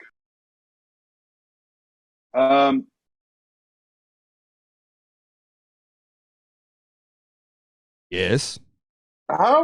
How's Michael at 35 points per secondary? So let me explain to you how Abhor the Witch and Assassinate and Fitting the Challenge all stack with kill rigs. Oh, that's a terrible combo. Chuck, what are you doing, sir? So, yeah. So, oh, God. I like that. All I had to say is just say it out loud for John, and he's like, oh, I got it. I forgot kill rigs for psychers, man. That is terrible combo. So Michael literally said, "You know what? I don't have to play the primary game until turn 3. That is fine. Let me just kill everything I can." If anyone could provide me with a photo of Chuck's face when Michael announced his secondaries, as that realization dawned. He was Shaco from Disenchanted. Oh. Oh man, Chuck though, really good turn for primary. Looks like we got some bring it down points coming in there. Not sure about Warp Ritual, especially seeing as most of his psychers died. How do you feel about him taking Warp Ritual? Where I'm assuming the 2 kill rigs and maybe a weird board. So I think that his idea there was, hey, I have to go in the middle anyway and do this thing. So I'll just my psychic powers aren't going to be super great into these vehicles. I'll just get the psychic action and still be able to charge and do the things. But I don't think that worked out. I just think that what we're seeing here, and it happened to Tyler Bortel last round, is we're seeing games where the list, like, people are figuring out the limitations of the list, and they're like, oh, this ran out of gas, or oh, this stacked differently, or just operated differently than they expected. Everyone is having to readjust to this new meta churn, and that's what we want. That's what makes 40K exciting. It's a new problem to solve. It's all back on the table, boys. Everything's on the menu. Bust out all the models you love, try them out, throw most of them back in the drawer, and then enjoy the ones that you love or that are good, depending on how competitive. Yeah, what you're seeing here, guys, is some of the best 40K players in the world getting 2 days' notice of new points, about a week's notice of new missions, and less notice of balance updates, throwing as much poo in the wall as they can and coming out with some great kind of weird lists we wouldn't say before. Michael with his 13 nights, Chuck with the kill rigs. The guys are trying to figure out what works best in this new environment. Yep, and I think it's really important to see that even veterans of this game of 20 years like Chuck are trying new things, and they might be like, oh, you know what, that did not work, and noted, data collected, moving on. Losing is learning. Don't get discouraged. The point of experimenting is you will find things you succeed at, and you will find things that you knew you were going to succeed at, and then you will find things that you were surprised you were going to succeed at. And it's that last category that actually lets you be able to build your own tech and depth of strategy into the game and add your own flavor to the army, because you came up with it and it's your part. And even if someone else is doing something similar, this one is yours. Yeah, absolutely. We can't speak highly enough about, again, throwing poo on the wall and seeing what sticks rather than grabbing someone else's. I disagree. Someone is going to have to mop this. It's been sunny. It's starting to cake. People are passing out. It is not okay. There have been multiple health code violations. Who put the food table next to this? People are not wearing shoes there, and there's all of that poo on the ground. And there's not even a Mark Crazy. Perry. No, I think, Colin not wearing shoes is a Mark Perry tribute. Yeah, probably. Gamma Gaming on it with the jokes here today. Swole like the gorilla from the regular show, letting us know. Mitch letting the very true fact that I'm a 6'5" Randy Orton type, but no. And then Amish Stig over in the BitPod Twitch letting us know. I have watched him crack walnuts with his biceps. It's insane. Oh, but you went strangely loud for that one, and I appreciate it. Guys, you just have to ask him at the next event just to show you. Just bring walnuts. Just bring it and just ask him. I will absolutely steal your nuts, and then I'll crack the walnuts. But Amish Stig let us know the 14 days of Pound Town is a Valentine's Carol. Starts in the 1st, ends on the 14th. I figured it would have ended on the 69th, but what do I know? Oh. Yeah, Facebook user asking, why can't I share this? Because it's secret. And much like in Lord of the Rings, keep it secret, keep it safe. Yeah. We're not shared everywhere. We have twitch.tv/BitPod has the channel going there. Foul Pilgrim saying a fitting challenge is an interesting choice. I think you just got here to the stream here. Mitch, you want to go let him know, and I won't laugh in astonishment when I figure it out, why a fitting challenge was a great choice against Chuck's Orc army. So we want to look at Abhor the Witch, Assassinate, and Fitting Challenge, and then understand that there were 2 kill rigs in this army. And I'll let the class do the math on their own, but they can check their work. Yeah. By killing 2 kill rigs in the first turn, that essentially gives them 12 points for Fitting Challenge. That gives, where we assassinate, another 6 points for Assassinate. And then it gives more points for Abhor the Witch, all proccing off of those 2 kill rigs. For a total of 35 secondary points in turn 1. It was impressive.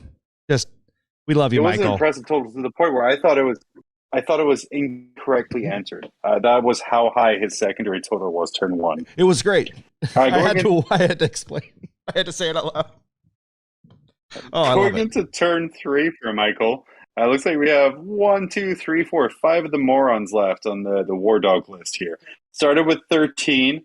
This is when it's going to get really difficult for the attrition kicking in for Chuck. I'm sorry. I had audio cutouts there. What was that? Yeah, I was going to say, going into turn 3 for Michael, still having 5 of the idiots left from the 14 Days of Pound Town Paw Patrol night list. It's going to get pretty difficult here for Chuck because the encroaching the dread range, we have now a bunch of buffs going. We have at least 3 different buffs going for Chuck's, or debuffs going for Michael into Chuck's army. Well, I think that that Chuck is really on the back foot here with 6 of the knights from the 28 Days Later Pound Town Patrol Excelsior list that Michael has brought. I think I got that right. We're definitely nailed it that time. Got it in one. Perfect. Yeah, one take, guys. Go home. We've got this. The professionals are here. No, I think that Michael has Michael has everything in his tempo. Chuck needed to run away with primary score while dying, and that did not happen. And that is just gonna, and he cannot claw his way now with no psychers for Warp Ritual. Grind is certainly not happening, and Bring It Down is not happening. Which is, or actually no, Bring It Down will actually be maxed out. So that score will not be accurate. So there'll be a bit more there. So I'm guessing he's going to end up at probably 20 on secondary, and probably around 20 on primary. We'll see Michael end up with a solid probably 70s score. So a 40 something to 70 is what I would. I think the impressive thing seeing here, Michael hasn't left his table half at all. He's holding the 3 objectives on his side and just using the sheer shootiness of the War Dogs to just wreck face. Yeah, and do we? I honestly, do we know, Mitch? What house is he running for those War Dogs? I do not know, but what I'm going to say is I think that we have spent enough time on the 28 days later Bullet for My Valentine, Pound the Pause Patrol in downtown Excelsior list and versus Orcs game, and we're going to move on to table 1 for some Nids versus Clowns action. Love it. Oh, back to the Anthony Vanilla special. Him running Harlequins into Tyranids. And I feel like the scores have not been updated, but they might be accurate. Well, we look here. Anthony's holding, it looks like 2 of his deadly performance or take your places things, so he should get secondary points through that at the very least. Yeah, I don't believe these are accurate points. Or maybe Anthony had a really hot turn too and just got a lot of stuff off the table. We are definitely seeing a lot fewer Nids around. Can you see Swarmy around? Or is Swarmy in this list? The Flyrant is still around. I don't believe Swarmy's in this. Oh, no, it's just the Flyrant. Yeah, that Flyrant is just such a pain in the butt. Oh, he's going to be the bane of our existence going forward. Yeah. You can raise his points all you want. He is still a cool utility tool that is just a giant pain to take care of. Yep. And we see Anthony pulling out to try and grab the take your places objective and even getting that pod there.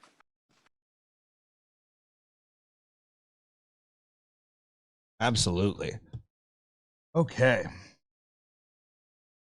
So let's take a look at, I think we're going to give them a chance to catch up on scoring for this table, and we're going to roll on through to table 2. Which is Steve and Fred. Okay, things have happened. There are a lot fewer warriors around. The Flyrant is still around. There is still a goodly number of Death Watch. And I am not seeing a primary score for Steve, which is definitely not accurate. He's definitely got one, unless he just hasn't had a chance to score it yet. So, but if you look here, because we have he's holding his 3 home objectives. Yeah. So we should at least have hold 2. Yep. Well, what mission is this we're playing here, Mitch? 1 second, I'll find out.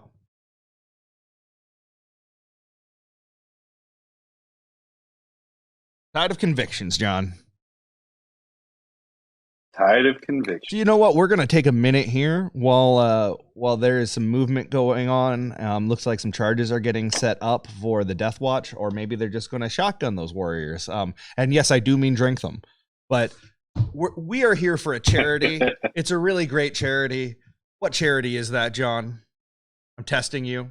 Man, we're here for Child's Play. We're here for Child's Play. Let me tell you, Child's Play is an amazing charity that helps sick kids in the hospital make their time there as good as it possibly can be, providing them entertainment, mainly through things like video games, and not just the games themselves, but people who can go in there and help set up and really make what is usually a terrible time in their lives as enjoyable as possible for them. Guys, we've all been out. We've all taken care of things we don't want to have, or if you look at my YouTube analytics alone, I know most of you are between 35 and 44. We've either been hospitalized or been ill. Video games or other kinds of entertainment have really helped us through, and Child's Play does an amazing job of making sure kids in need get those things. And every penny you donate to Charity Hammer goes right to Child's Play to make sure that we are giving the most bang for the buck. Fred, you're seeing here. Steve, you're seeing here. they're not being paid. They came in their own dime to support this cause and make sure that we get the message out that these kids need this entertainment, and it's something that Child's Play does really, really well. If you're in the U.S., all of your donations are tax deductible, and for every $30 that you donate, U.S., not this fake Australian money, but every $30 U.S. you donate, you get one entry into the raffle, which has an amazing amount of prizes, including a $1,200 shopping spree thanks to Hammerhead Games and a commission-painted army by Mr. Sean Naden, which are some amazing prizes. And there's even more after that, right, Mitch? Oh man, there is so much stuff. We have crazy models. We still got the Catachan Sergeant, the limited edition one that's like $200 to $400 depending on what time of year it is. We've got another limited edition guard character, a bunch of other crazy stuff, just so much. We actually still have people showing up and adding donations to the pile as they show up for their games. It's a great way for people to kind of look at stuff and be like, you know what, I've owned that model for 3 years. I'm not going to build it. Let's make sure someone else gets some use out of it, and we get some money for children and we raise it for a good cause, and we get some amazing games of 40K going. So we're going to go back to the games, but donate. We'll be doing another give out at midnight. I don't know what it'll be yet, but it's going to be something good. We've already today given out a Baneblade, Kilty Moctarius box, Morning Ball, a bunch of sisters, tanks, Bellacore, the new Mephiston, just all kinds of cool stuff. Get those $30 donations in. Get them in before midnight so that we can give you something cool. The sooner you do it, the better your odds of winning. And the better your odds of winning an army painted by the captain of Team USA. That is unique. The other thing that you can get, if you want to really throw down, if you can afford it, the number one donator will get a set of Charity Hammer 4 objective markers, the ones that are being played on table 1, signed by everyone here at Charity Hammer. It is going to be amazing. Yeah, for sure. Couple of things we're going to jump into in chat. Send your $10 dollar reduce. Absolutely can. Just not to the U.S. government's IRS department. And then Foul Pilgrim letting us know that Fitting Challenge maxes at 6 victory points per turn. I believe the table did know that, but we're having some delays in updating round numbers. Yes. But it might also just be an honest mistake on the player's part. All these guys playing with missions that don't actually come out until tomorrow. But if I was a betting man, Michael Tempe is a phenomenal player. And he creates his own games. If you haven't checked out Outward Realms, please do. Outward Realms is a really fun game that is made by Michael Tempe. I would assume Charity Hammer. he scored that over a couple, and a sponsor of Charity Hammer. I would assume he did it over a few turns, and they just didn't update the overlay. Yeah, I would imagine that's the case. That we can go back and check with them in a little bit. However, let's look at all the Death Watch just going kind of everywhere right now. There's a squad of, let's work from right to left on screen here. We've got a squad of 5 warriors with a bunch of Death Watch staring them down. I feel like they're going to be able to take care of that just with the number of shots they can put out. Maybe I'm wrong. We'll see. But they're still standing on the objective. Oh, go ahead. So you're going to say a lot of bolters there. Yeah. Possibly even the cool Inferno. What's the Death Watch? The frag cannon? Flavor bolter thing called? Frag cannon, yes. Possibly even a frag cannon there. But it looks like, Fred's just saying frag it and charging into those warriors. What else do we have going on the table here? So moving over down low on the bottom objective, we've got the Flyrant still in combat with what I'm guessing are the aggressors and Vanguard vets with hammers. It's very impressive that he's lasted that long, but it sounds like there was a pretty abysmal turn for the Death Watch for one set there.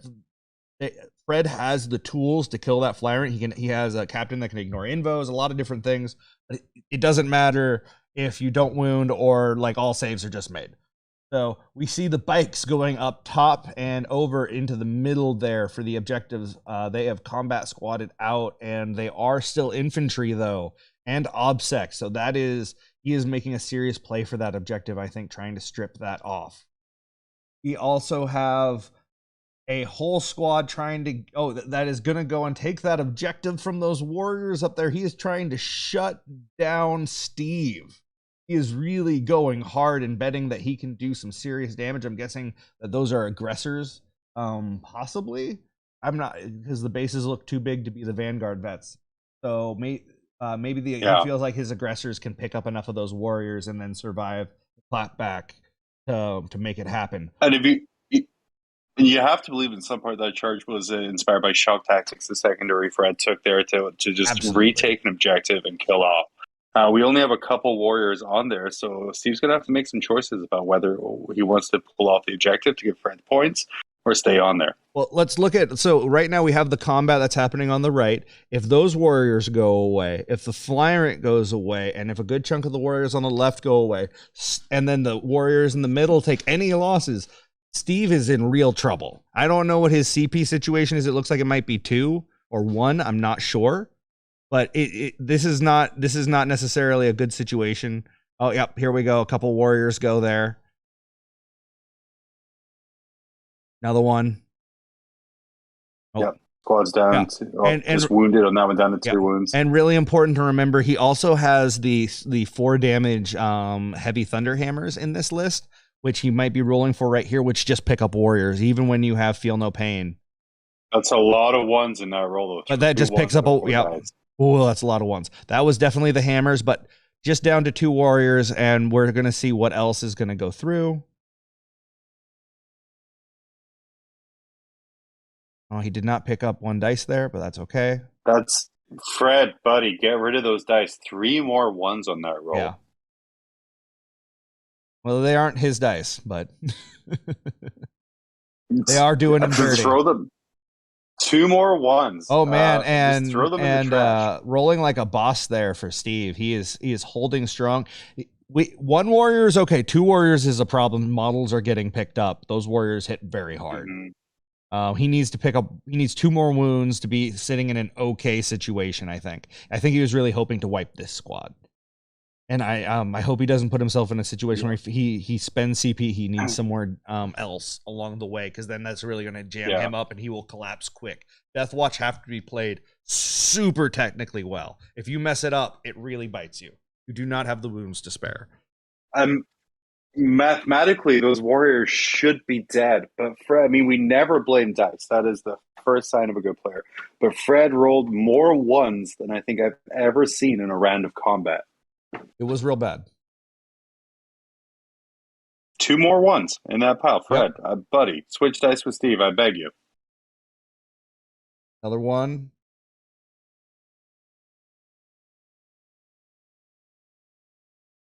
Nothing. Nothing on that. Yeah, Fred. I'm guessing. He's switching dice out. We can see him doing it. Hey, RN Jesus, help him. Have mercy. Okay, we're going to let them resolve this, and we can come back and see kind of how all the clapback goes. And we're going to swing on over to table 3. Oh, no, table 3 is done. That was Michael and Chuck. So 76-46 was our final score. I said it would be mid-70s, mid-40s, so I feel real good about that. That's a little revisionist history. I said around 70 and around 40, but, we're going to pretend. Wink, wink. No one can stop me. It's not like anyone's recording this. So this specific stream will not be a video on demand. I'm just going to say a bunch of rude words, and then Twitch won't let it stay. Run to Anthony here. I don't believe Anthony's score is correct. It might be. John, could you go over there and ask Table 1 to update Anthony's score, because it doesn't seem correct. It's 18-0? Okay. Okay. I'm getting feedback from the other Mitchell that that score is probably correct, because it's just a very tight, like none of the secondaries are going the way they want. Yeah. I want to remind everyone, Anthony did ask Crowdsource what he should bring to Charity Hammer. The popular vote was Blood Angels, but he took the meta vote. But they got nerfed into the ground. Oh, wait. They got better. So I think we're seeing kind of just karma play right here. Yeah, I think that we are seeing the Ghost of Sanguinius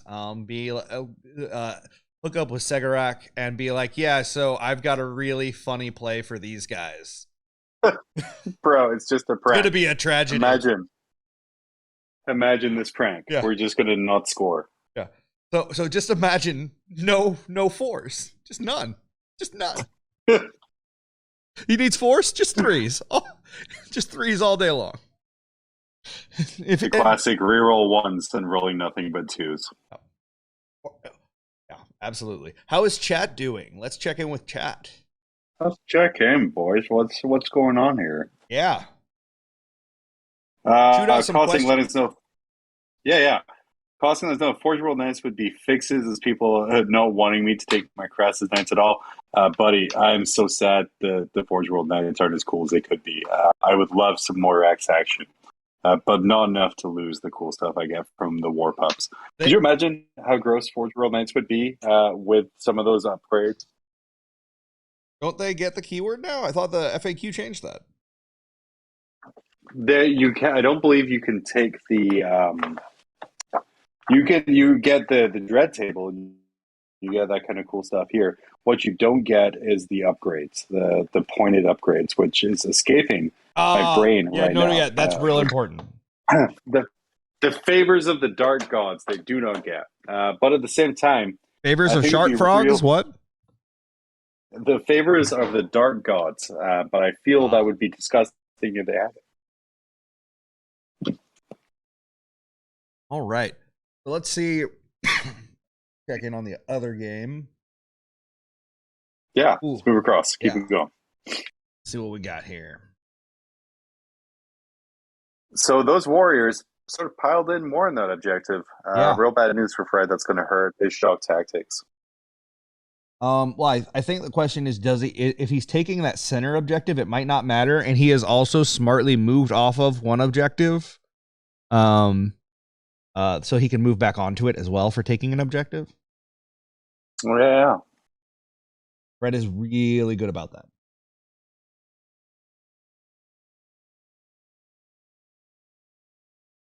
Looks like that Flaren is no more, though. Oh, good catch. Unless he went up into reserves, I think you are correct. Finally, some good fortune for Fred. Yeah, it has been rough, rough roads for the Death Watch. It's like... Oh, go ahead. I was going to say 25 Power Fist attacks should not do 1 damage to a Flaren. No, that's wrong. It's like one of those puncher massagers, and the Flyrant just has his abs out, and they're just like massaging along. Guys, I'm getting notes here from the stream. The Hive Tyrant died to 2 chainswords, which is, if that's not a great Warhammer story, what is? Absolutely.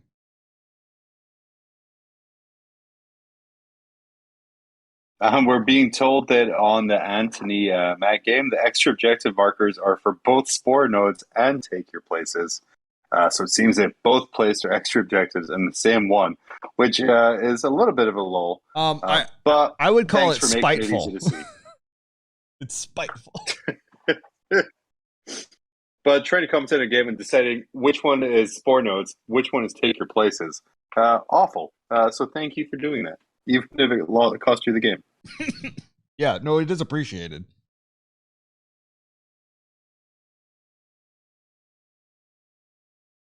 So Fred looks like he's rolling some saves here. Classic Fortman ones, one after the other. I'm looking down here. I see, 5 1s in that roll off.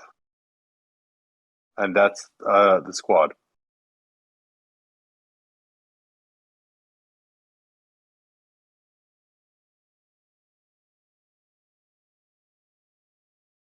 That is very disappointing. Fred had that unit wiped out there. Statistically, probably shouldn't have, but when, again, you dice games, man, sometimes you just fail saves. Yeah, I mean, that's just the way it goes. And I think that we are seeing that is sort of what the difference between Steve's list and Fred's list here is that Fred's list counts on averages of damage output, whereas Steve's list counts on reverting to the mean for durability. And one of those two things is much more consistent than the other. Yeah, for sure. And again, not taking anything away from Fred. He's a phenomenal Deathwatch player. Amazing. Steve, multiple GT winner. Gamma Ray Gaming, let us know. Sometimes you're the butt, sometimes you're the stud. Yeah, and Fred has a descriptor. Won multiple GTs as well. I know he won a major in Hawaii back before everything got locked down, I believe, as well. With I think with Deathwatch, and he also won the qualifier GT for Charity Hammer last year. So yeah. No, they both really good players, and the mathematical lesson here is Deathwatch have theoretical and average amounts of damage that they put out, but there is a certain consistency to the quantity and the quality of the warrior. Yeah, absolutely, and I think all three of our stream games we've been seeing follow Gamma Ray Gaming. So sometimes you're the butt, sometimes you're the stud. Of 6 great lists, but just some really rough matchups for 3 of them. Yeah, and sometimes sometimes you're going to construct a list and you're not going to realize what the secondaries your opponents are going to take against you. You're like, oh, well, never mind. And you'll have gotten it ready, and you're going to play test. This is why you proxy people for testing an army before you buy and build. Because you put it together, and then your friend comes over and goes, okay, well, I'm going to take this secondary. And you go, oh, well, shit. Never mind. We're going to do something else now. Fine. I guess if you're just going to be logical and choose the right objective. I never proxy, and I always go hard into just buying it. And that's why I have so much junk in my home. So obviously, yeah. There is a line I've been using because we have 4 boxes of bloodletters to give away. Every time I sit down to give them away, I'm like, no one has enough bloodletters except for John. But I do. I on a whim bought 120. So I have the way to my favorite list that I run, and it's really fun to play. It's just exhausting. Is 120 bloodletters and 60 harpies. So the mistake is you're not taking your super swole body and really working the lower back as much as you should be. You are skipping back day, and you're really you never skip back day. Well, no, you clearly do. We know you never skip leg day, and you can crack walnut with your bicep. And that sometimes you do stunt work for The Rock, but other than that. I do. I'm like we filmed Dr. Jekyll and Mr. Hyde, and I was the before stunt guy. Like, how they photoshopped Chris Evans' face on the skinny guy for Captain America. It was like that. I got extensive tattoo work done. Looks like Steve's moving up a whole bunch of stuff. They said they could have just done it with like ink, and you're like, no, make it happen. Make it happen. It was permanent method. Scars. You kept yelling method the whole time. They got through like 3 inches of it, and then you're like, okay, this is good enough. I feel like I'm in the headspace now. I kept yelling meth the whole time. That's the weird thing. But yeah, looks like Steve's looking at this here. There's really not much left in that left-hand side flank to stop him, so kind of going all ham in there. Both armies super battered down. This is truly turn 2. What a bloody game. Yeah.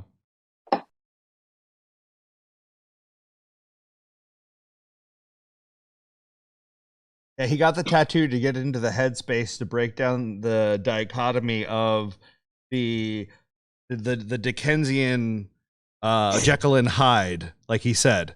Like he really wanted to get into the repression and then the unleashing of it, much like The Wolfman. Another movie he did stunt work on. Your IMDb, I don't know why we don't link it more. But it is getting more impressive, but I understand you like to work on DL. This is a true story here. Steve Joel. How would anyone know what is a true story? This is legitimately a true story. I believe you. One of the greatest human beings alive. Morning radio DJ in New Zealand. He has his own podcast where he interviews just amazing people. He's an amazing interviewer, a great product. Actually spent time with me to kind of help me improve, which I super appreciated. Has an IMDb page. Yes. Has acted in 3 movies. I have watched 2 of them, much to his chagrin. So, where he plays a news anchor. I don't have any story nearly as cool as that, but what I do have is a partner who has one entry in her IMDb, where she as alien abductee number 2. Mrs. Mitch is an actress.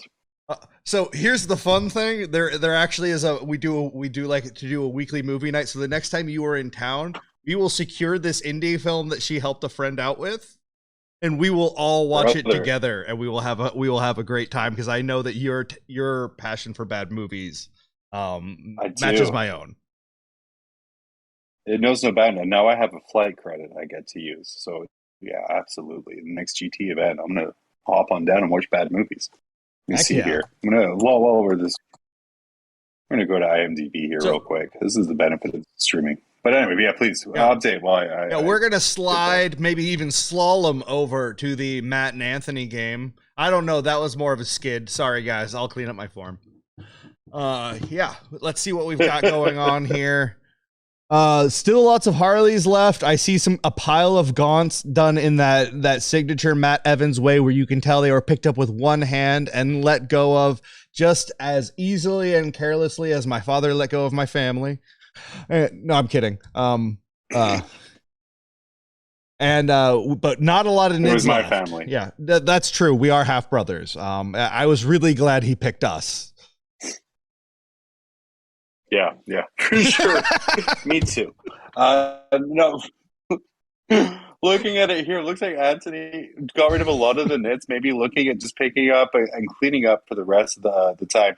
I mean, typical. I mean, when your nickname is violence, the idea of you'll kill the enemy and then you'll score points really kind of fits the narrative. Yep. Still going back and forth here.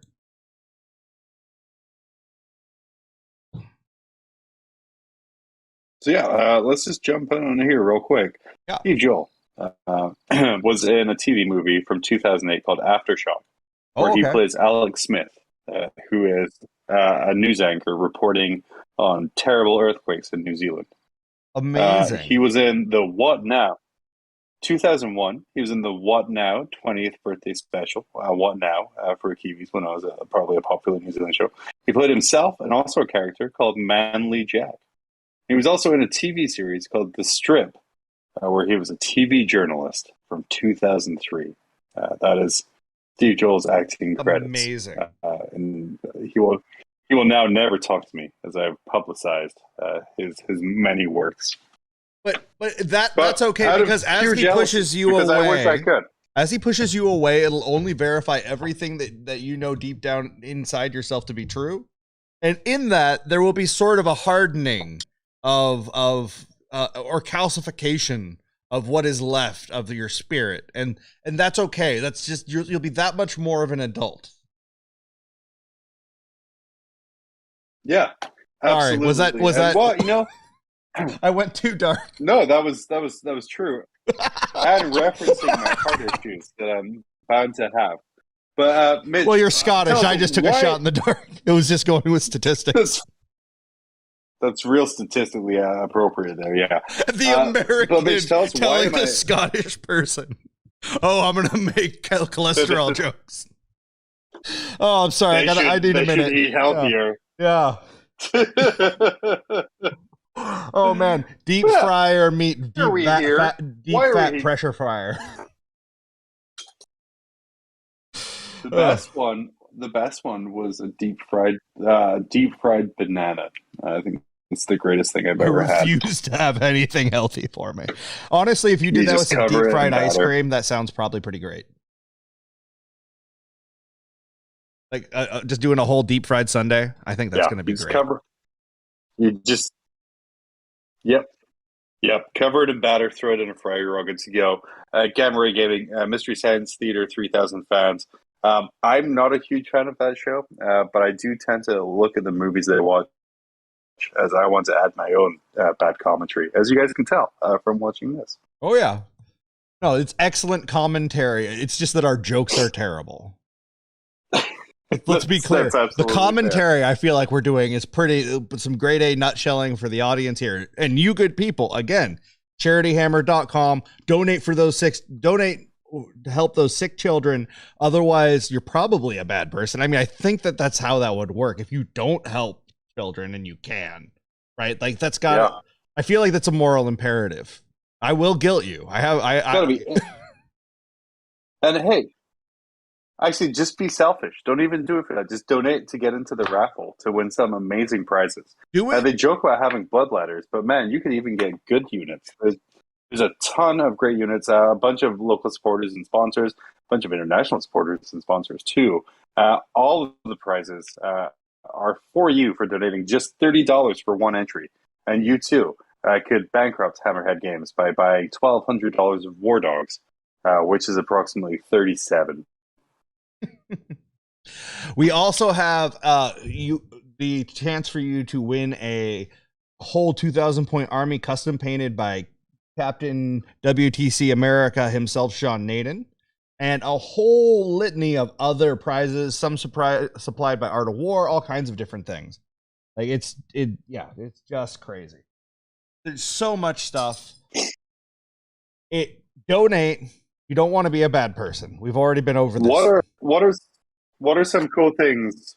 What we have? What are some cool things you guys have given away so far? We've given away a Kill Team Octarius box, a Bellacore, Mornin Vol, Celestine, Fistin, a bunch of Admech stuff, a bunch of Demon stuff. We've already given away a Baneblade, 2 Knight Moirax from Forge World with Lightning Lock, still doing box. And we've got more and more. We've got a pile of shame. I'm not allowed to tell you what we're going to be doing next anymore because apparently there's a spreadsheet I'm fucking up, and that's on me. So I can just tell you there will be more things, and it's entirely possible that our friend Luna might come out now that we can dial down the lights and they aren't so bright for her. Be adjusting that shortly. So she might come out and make sure that and be our Vanna White for the giveaways. So can't beat that. Yeah. I think the important thing to remember is screw Excel and mess up spreadsheets as much as possible. You know, I only try to do that in my work life. I live by that philosophy. I just choose violence. I choose encrypt and then generate password, and then I walk away. And speaking of violence here, Anthony coming back a little bit. Again, Tyranids looking less and less like they have pieces to trade off here. Anthony being very smart with his boats. I'm assuming those aren't rocks at the top, but actually stealth clown boats. They are. They're green. So a lot of fast-moving pieces on the table for Anthony to either grab objectives. For some reason, we have 8 objectives on this table. I think some of those are maybe some spore nodes.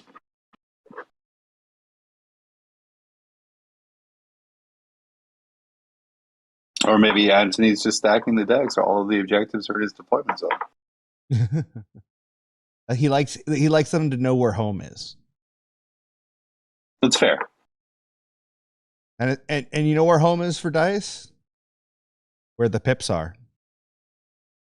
Where the pips are. Preferably the one is at the bottom. You don't tell them where to wear their one. Here. They will wear it wherever they want. They are random number generators, sir. You will not dictate. Man, can you imagine how terrible? Come in here assuming numerical privilege. Man. If you just press the button instead of rolling dice. You're like, oh, it's a number generator. I'm just going to press this button. Oh, it looks like I hit 5 times. I would legitimately just quit life. It's not the same thing. Our brains need the illusion in between that one degree of separation. We have to have it. It's one of the reasons I hate the dice apps so much, guys. I know it's not a popular opinion, but man, I hate it. Right now, the Death Watch are an army-wide tactical doctrine. Okay, we're gonna swing on over there. Yep, and the Flyron from that game the Flyron looks like from the vanilla game failed onslaught and dies. So that is a real unfortunate fail. Yeah, that's a big deal. Matt is running out of gas. For sure. Sadly, Anthony, all gas, no brakes. And in this economy, can't do that forever. But yeah, so it looks like Fred's all in tactical doctrine now. What's that going to do for him with the current setup? All in tactical doctrine means that he's gonna have +1 AP. I think he has that unlocks the potential for some extra reroll shenanigans depending on how much CP he has. Yeah, I don't know. I think that right now he's trying to gear up to kill these warriors that are right in front of his bottom objective, and he is not. And then he's gonna have to try and shoot the ones off the bottom right quadrant, and then try and charge into the top right. And if he can make all of those things happen, that's actually really great. He's probably not sitting in a bad place, but if he doesn't make all those things happen, he probably just loses. But I could be wrong. Oh man, let me chase out Gamma Ray Gaming. Keep on showing up on Monday nights as well, man. You just put me off script every time. But he's saying, "Go God, playing Warhammer with the big bobble roller from Sorry, where you just kind of pop it down. That would be the most depressing game." I'm okay with it But as maybe long as I interesting get to put stream, people's especially minis you- in there. So, well, you have to mic up the popper, so every time you roll a dice, chat just gets just flinches Blasted. every time. I'm all for that. Is this an updated score for this table here with the 2018? Because this is an exceptionally close game. It looks really tight. Like I said, if this turn goes, this is the pivotal turn. Fred needs these things to go his way. Let's see if the saves do or don't. A lot of what Fred is able to do is just chunking through, but it's if he has enough. If he doesn't, he's gonna have to charge in, and the hammer has to pick them up. Has to. And I can see there's a hammer in there, but if it doesn't and things go poorly, then that's a swing that probably guarantees Steve the game. Yeah, absolutely. Here, and it looks like Steve is putting his eggs in that basket there. Fred needs a lot of stuff to go his way. When for the last hour and a half, dice have just legitimately bent Fred over a table. I mean, and the Tyrannid's doing the same thing with the other end of him wasn't nice. Like, I didn't know you could bend someone 2 ways like that. The dice are Eiffel Towering Fred, I believe is the expression that I want to put out there in the world. Ah, yes, the good old Eiffel Tower. But were the lights on in the Eiffel Tower? That's the real question. The Dicel Tower, that is when you roll poorly and your opponent rolls great. We're just going to invent terms for the next hour here. Oh man, that I could have gone somewhere entirely different with it. I'm really glad you saved it. We probably are still on Twitch. So far, fingers crossed. Yeah. Okay, guys, we have one more hour until the. What was that? I was Gamma Ray Gaming coming in with Hand of Manos being a great movie, and Torgo is good as well. They're okay. Those are solid okays. Mm-hmm. Oh yeah, you were saying, Mitch, you were hyping up. I was hyping up giveaways in an hour. Donate, people. Get on that spreadsheet. I can't give you stuff if you aren't on there. You can't be person who helps the children until you're on there. Like, there are other benefits than just raffle tickets. A smug sense of superiority over your coworkers, because you can be like, oh, I was helping participate in a charity event, even though you just sat on your butt and laughed at our terrible jokes. Like, that's another benefit. You can also, I guarantee you, this time, I was going to say, if you go to the Las Vegas Open, completely sold out now, by the way. It's going to be one of the hugest Warhammer events ever. If you donate to Charity Hammer, I will give you one crisp high five with what Mitch has described as my overly muscular hand that I now have to work out 8 hours you guys really, let's be clear. If you are going to go for that high five, like, make sure you keep your fingers together. He will break one right off. I have seen him do it. I thought that guy's finger had to have been frozen the way it snapped off. There wasn't even blood. I don't know how it happened. It was impressive. Like he was. That's how I go 2 and 3 and not 0 and 5. Yeah. He was talking about dice rollers earlier, and I've seen him just take someone's phone and then just crush it between his bicep. Dude, dice rollers make me so angry. You have no idea. You have no idea. I've argued with someone at the table and be like, you're not playing the game. And he's like, well, I'll clock out if I don't use this. And I'm like, then choose a different army or be better with dice. Good Lord, it's skills, people. Tell us how you really feel. Oh, we just saw the handshake on the other game. Anthony getting 69. Nice. To Matt's 30. Nice. And there now we're just again, seeing the nice Violence Vanilla. I was going to say, Violence Vanilla living up to his name of just destroying the entire army and then choosing to score points because he wants to. Yeah, he doesn't not because need the to. game makes him. Yeah. He doesn't do it because the rules say he has to. He does it because he likes to. We're going to swap back on over to our final game here. Nice. I mean, win by 69 points. Like, Anthony, thank you. You can't write better jokes than this. Oh, yeah. I mean, we can't, certainly. Like, definitely. No, for sure. Yeah. No, we don't have the Definitely budget. no. Or the talent. Or sense of humor. Or material, life experience, insight, ability to relate to human beings. Sorry, what were we talking about? Perfect. Oh, what you heard there was taking a screenshot of the 69. Oh, I missed it. Well, I took a screenshot of the 2018 Fred score. That's okay. We'll go back because luckily all of this awesome content is being created for free for you guys to encourage you to donate to Charity Hammer. It's there It's now. going to be available on demand. Links are going to be up at charityhammer.com. It's there now. So much content. 4 days worth of games with some of the top players in America. And some of Canada, good old Canadian bronze, Alex McDougall there as well. Just really donating the time to play some amazing games at 40K. Guys, this is all Nephilim stuff now. This is all new. We're in uncharted territory. All new points. Oh, Everyone. brother, Oh, you think I wasn't here? No, it's like, brother, thank you for putting the Anthony screen back up so I can take that screenshot. That's real friendship right there. Real friends help other friends lame jokes. That's the way it goes. Like baby birds, we help push them out of the nest and watch them fall to their death. But we can bomb together, bud. We can bomb together. I'm going to be right back. I'm going to grab a water because I'm starting to cough.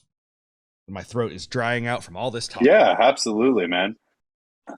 So, we're just going to hang out here on the Death Watch game. Death Watch, again, going up against Steve's Tyranids. It's a super close game so far. What it's coming down to, Fred is having a heck of a time with dice.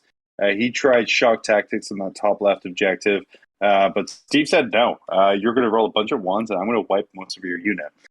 Fred, though, super smart Death Watch player, moved off of a couple of objectives so he could retake them for those points, which is why we're seeing a pretty good secondary score so far here.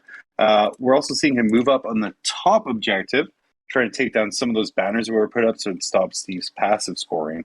Again, just two really great players from the Pacific Northwest being on a great game right now. Looks like Fred has transferred his ones over to Steve, losing that last model on that objective. So that in the next command phase is going to flip that banner away.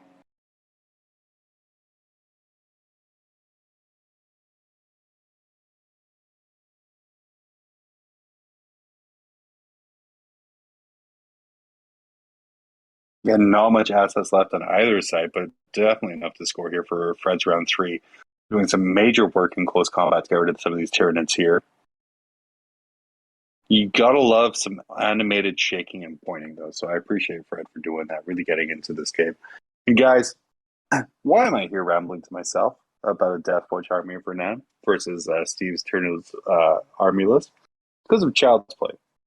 That's why everyone's here. That's why Colin's opened up his home to all of these players from across America that's come and create these games 24 hours a day for 4 days, nonstop. There's streams going all weekend. Check it out. For every $30 you donate to Child's Play, you're going to get one entry into a raffle. We're going to be doing a drawing at midnight, which is it midnight? You're all over the world. In about an hour's time, it's going to be another drawing. Get your names in through donating $30 to Child's Play. If you go to charityhammer.com, all of the links are there. There's some amazing prizes. Did you want $1,200 for a random army? You can win that. It's the top prize here for Charity Hammer, provided by our sponsors at Hammerhead Games. Also, you want Sean Naden, an amazing painter, as well as captain of Team America, to custom paint a 2,000-point army for you. He'll do it if you win that prize. Also, are you insane and want Bloodladders or Bellicor? That'll probably be good in a few months again. Those prizes and more, provided by some amazing sponsors. All you have to do, go to charityhammer.com and donate $30. You get one entry. Donate $60, you get two. Guys, there's no limit on this. If you want to cheat, donate $30,000. And then you get a whole ton of entries. I'm not good at math, so I'll let you do the rest here. But what we're seeing here is Fred kind of not panic, which I think is a super good lesson to learn. Steve took a ton of his assets away. A lot of bad dice for Fred over here, but he's not panicking. He's moving up. He's sticking to his game plan. And he's staying in this game. It's going to be really interesting to see where the score lands at the end of this turn.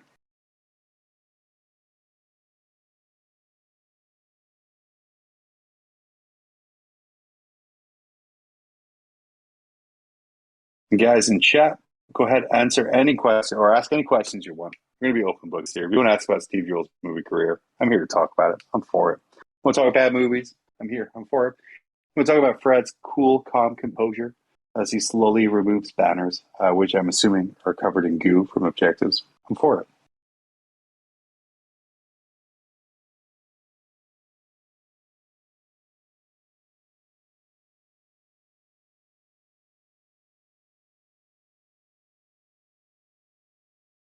Aesthetic Deluxe coming in with a question here. What night haven't been eliminated? I have returned. I'm going to assume, speaking about the hardest GT here, Aesthetics Deluxe is that's what night haven't been eliminated. Michael Tempe advanced after a very effective game against Orcs with his... man, where were we at with the name of that there, Mitch? I forgot where we're at with the name of that list. Oh, that would be the 28 days later...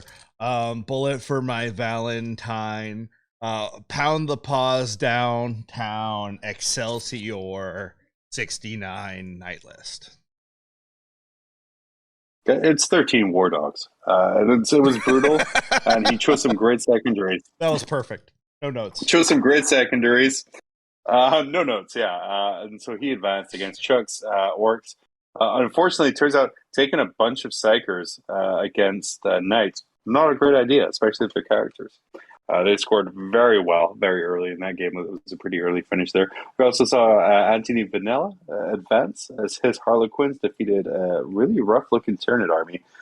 But, sometimes Hive Tyrants be failing things. And the Hive Tyrant failed things, and the army kind of collapsed after that. Here, we're seeing a much closer game between Fred Foreman and Steve Trimble. Steve with the Leviathan Tyrannids here. And a Hive Tyrant that does not fail things. That a Hive Tyrant does not fail things. Suffering as alternate players do with having their models not be able to stand up. But we were talking while you were away, Mitch, to use an old wrestling term, but intestinal fortitude of Fred. Fred has lost the majority of his army, but is still making some really great plays and scoring as many points as possible as it can. Talk me through, Mitch, kind of the importance of not being bothered, as it were, by large early losses. So I think that there's a really important, I think what you're kind of referring to is what I like to call like scrappiness, right? It's not the size of the fight and the size of the dog of the fight, whatever the saying is. Don't fight dogs. It's a terrible saying, but still, the point is, sometimes you go into a matchup where you are fighting an uphill battle, but the fact of the matter is you still have to play that game, so you might as well get as many points out of it.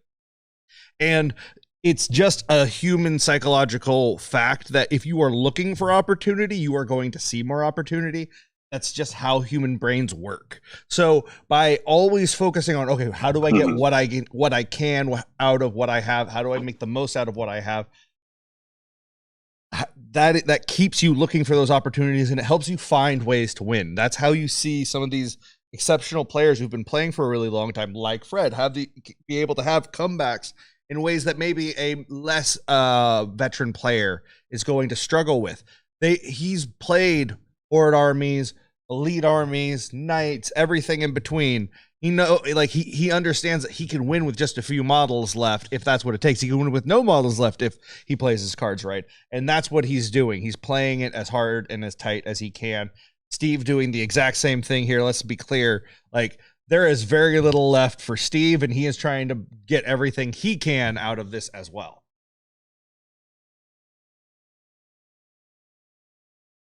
Yeah, absolutely. Brian Aragon asked it over on our Frontline Gaming stream here. Of course, we want to thank Frontline Gaming and Art of War, as well as Best in Tabletop for streaming all of these games. Is there a way to see the standings in the pods? Where are we at with that, Mitch? I don't know if there is a way to see the standings in the pods. That sounds like a great question that I would love to answer. I'm going to answer it like the salesman and Family Guy. What a great looking question. No, I will see what I can find out. I will wander around to see who is still awake. But there will be none of the pods are happening at night. And I think the thing's important is are these are. We lost you there, John. You cut out. Oh, sorry. What was that? No, you're all good. Keep going. Keep going. Okay. You got this. Okay, so no, the pods are not going to be going on tonight. So tonight is going to be a lot of different, just fun matches, grudge matches, all kinds of different stuff going on. But that is all going to be kicking back up tomorrow. I think starting at around 9. It might be 6. I think it's not. So you'll be able to come back in the morning and catch all those great games. Yep. Or 9 a.m. What Mitch is saying refers to Pacific time, which would be about 1 p.m. Eastern, and then probably dinner time in the UK, probably Eastern. Monday morning in New Noon Zealand Eastern. or Australia. Yeah, noon Eastern. Noon Eastern. Thank you. Time zones, man. How do they even work? I have my own. I mean, you're in Alaska, so Eastern, it's different. Dinner time Britain. That's true. But yeah, a lot of great games tomorrow. Some of these pods are producing amazing matchups. And tomorrow is going to be some of the most amazing games you're going to see as the winners of the pods are going to advance and just beat each other down. Sorry, I was just catching up on when Danny will be commenting. So he's changing up his slots. You know, sometimes those Grim After Dark guys, and I know, John, you know this, but man, they just grind my gears. Just assholes. Just changing slots at a moment's notice. Just sandpaper Terrible in your time. butt crack, just those guys. I feel like they're so smug, and they just think they got their jokes, and they just don't. They just don't. Brother, our smugness is 80% of our appeal. That's all I'm going to say. 80% of your exports. Yeah, it's just smugness. No, 20% is.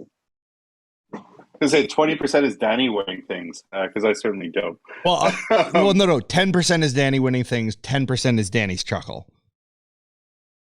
Yes. Yeah, God. You got to remember that chuckle. That chuckle is a cast member. I heard it got its own dressing room, and it's bigger than yours, which I feel like has had to have been some sort of dominance move on Danny's part. Law school's changed him. You got pretty used to it, but my favorite part of Grim After Dark, our show on Monday nights on the Front Line Network, is I do a crap load of work for that. The writing, the condensing everything all together. Whenever we go to events, it's always people go up to Danny and be like, "Hey, man, I really enjoy that show you're on. Thank you." And then walk away, and I'm just over here, Yep. 6'8", 400 pounds of muscle. You're really intimidating, if I'm being honest, John. You're just over there cracking walnuts and dice apps alternatively, and eating the dice apps as you crack the walnuts. If people would stop. If people would stop taking nuts, then I would stop cracking them. But you've now invited what else are we show up? I know that you're not going to be able to do your special trick. I know how much you get out of that. I know how much you like just putting it in there. Yes, there was that one time that it shot out. You were sweaty. I get it. Sweat. Sure, that's what that was. But brother, what are we even talking about now? What are we still cracking walnuts?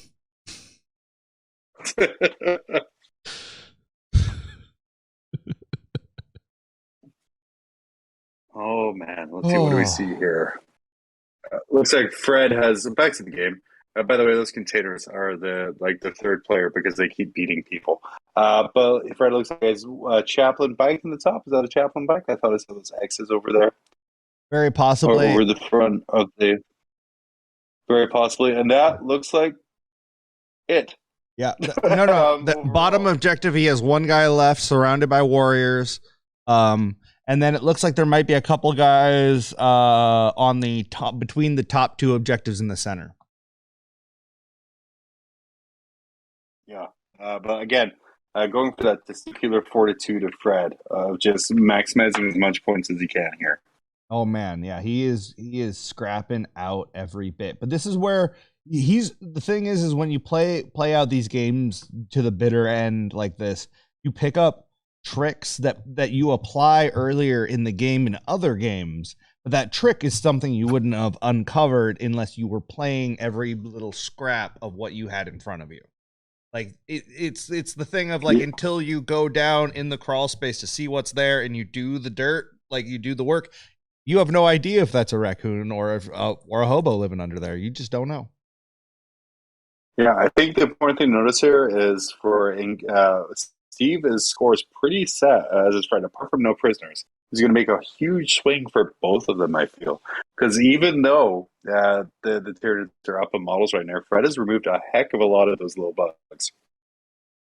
Yep. Yeah, it's I definitely want to see where I don't feel like no prisoners has been accounted for in Fred's secondary. So that could be just, but also there's no prisoners on the other side, so that's probably going to push, if we're being honest. Because there's less Marines, but more wounds. Yep.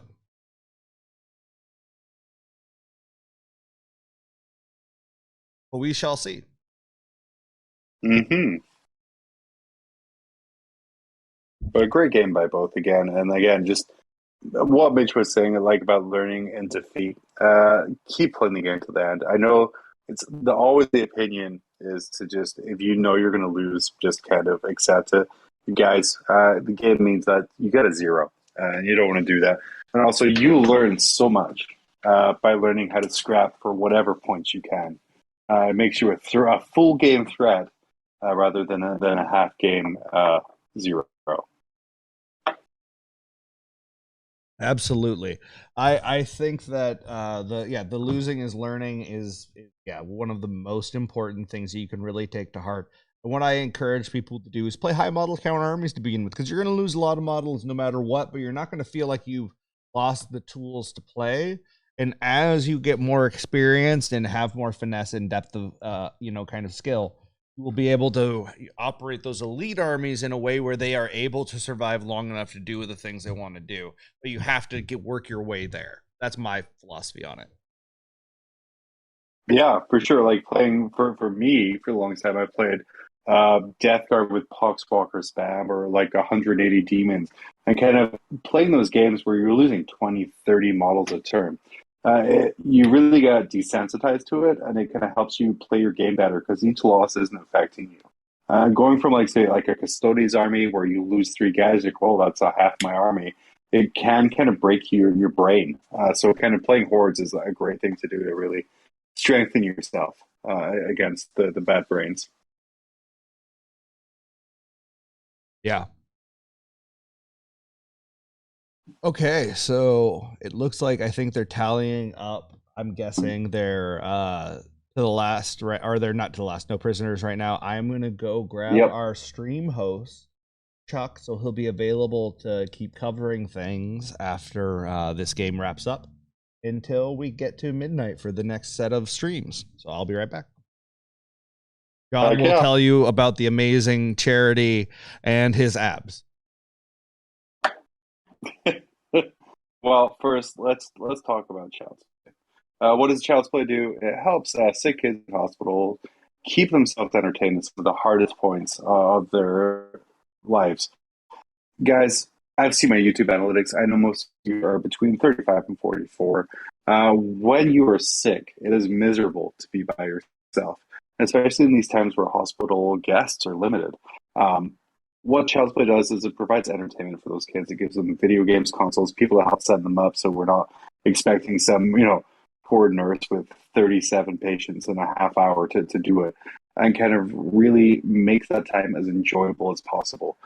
With your donation, 100% of it goes to Child's Play.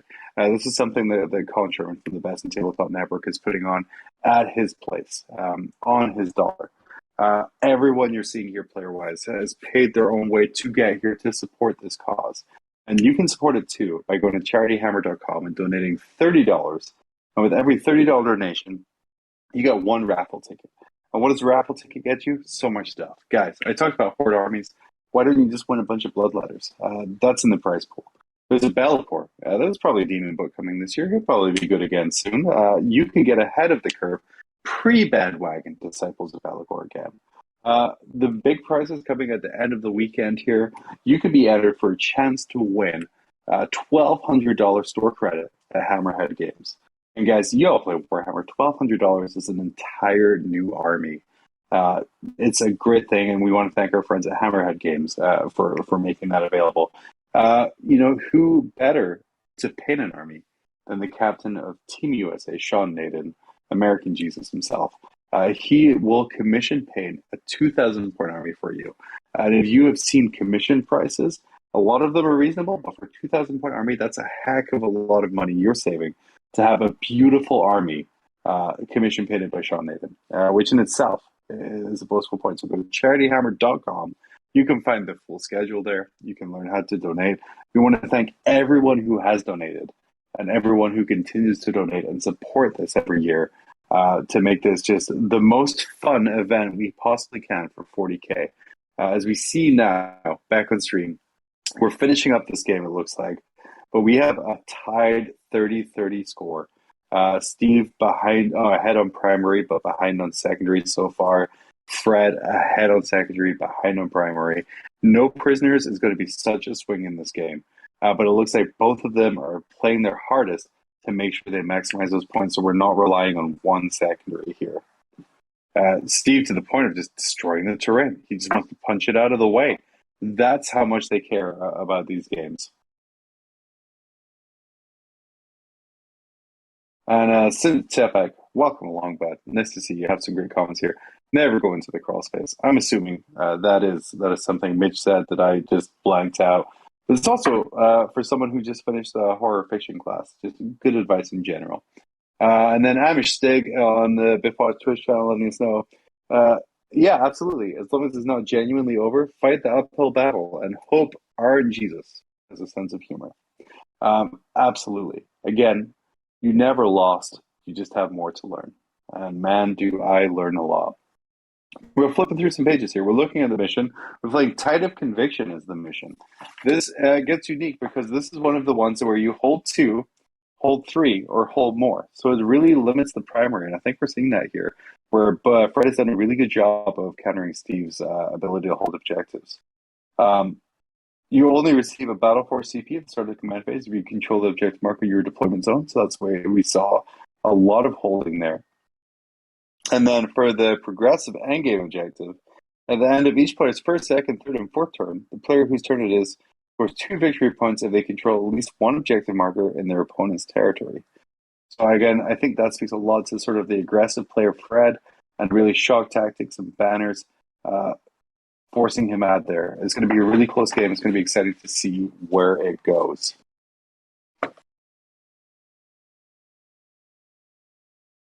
Appreciate all this aggressive pointing from Steve, pointing out what he has.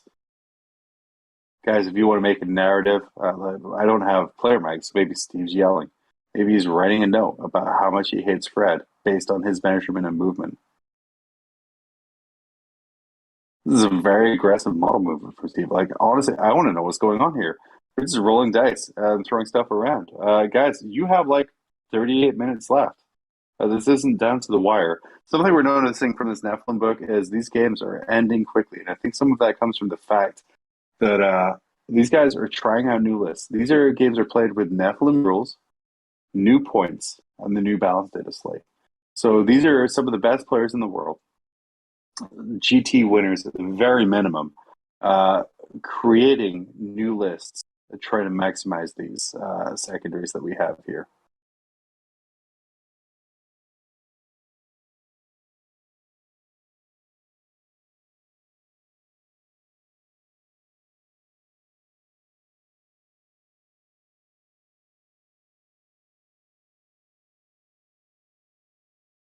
And I think, as I said, we're getting pretty close to the end here.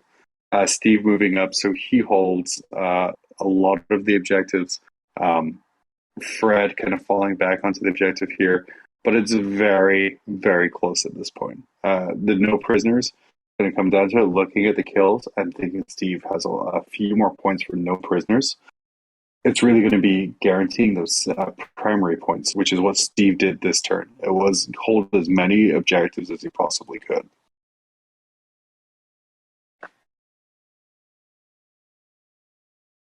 I think this book looking up for the mission is seeing what the progressive objective is for this mission.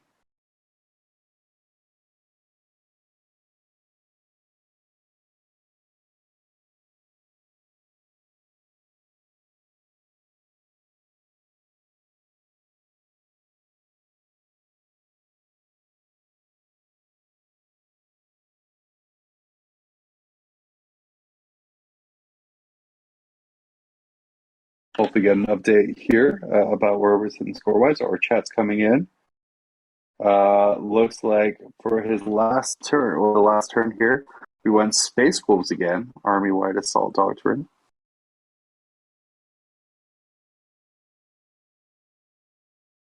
I have returned. You have returned. What information do you bring? Do we have a tie? So far 30-30. We're still, I believe, waiting for those no prisoner points. Oh, they got to count which is going to yeah. And then also Steve aggressively just moving miles away. But I think looking at it, Steve is holding a lot more of the objectives. So I think that primary swing might get him next turn, depending on what we're doing here. Fred looks like he's sadly putting models away. I can't look at his face, so I don't know. Yep. But just looks like this is game, just kind of waiting for that final score to come in. Yeah, but it looks like they're working on it right now. And then, Fred, buddy, what's your screen on stream? That's how memes start. Oh, man. I haven't thought about that in a long time. Oh, I haven't heard that name in a long time. I won't say the name because that's not what we're about here. Yeah. Hello there. Oh, we got a final score Hello here. 72-38. Jesus. So please update your score more. Yeah. We thought this was a tight game, guys. It was not. No, it was not. Fred had a couple whiffs and was never able to climb back out of it, I think.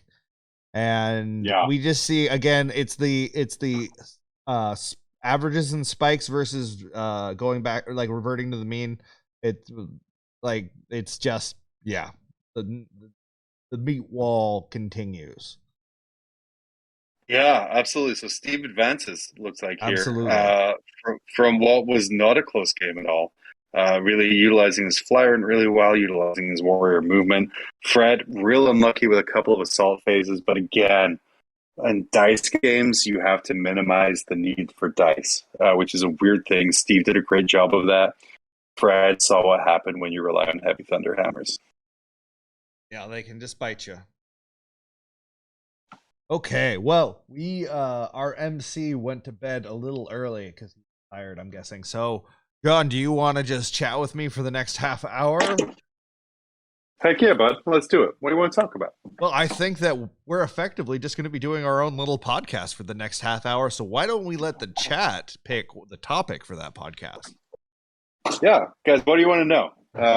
Donate within the realm of within 40K. Within the realm of stuff we can actually talk about. Because bear in mind, okay, so not 40K. Oh, so yeah, we got Never Going to CrossFit. Good morning, good game. It was a great game. Like I said, just really well played by Steve. Just kind of utilizes all his pieces really well. Guys, can't say this enough. Try and make armies that don't need dice, which is a weird thing to say. But it's not wrong. It's not wrong. Let's pull up here. I think a great example of that is the John Lennon game, or not John Lennon. We're getting tired. The Sean Naden game where the orcs were completely able to stuff Noah up in that corner. There were very little dice required for that. Brother, let me talk to you about a recent balance data play that happened here. Oh man! As someone who loves Imperial Guard, I do. Armor of Contempt. Yeah. Guard keep getting buffs and keep getting buffs. The buffs will continue until morale improves. Yeah. Yeah, or the win rate goes above 30.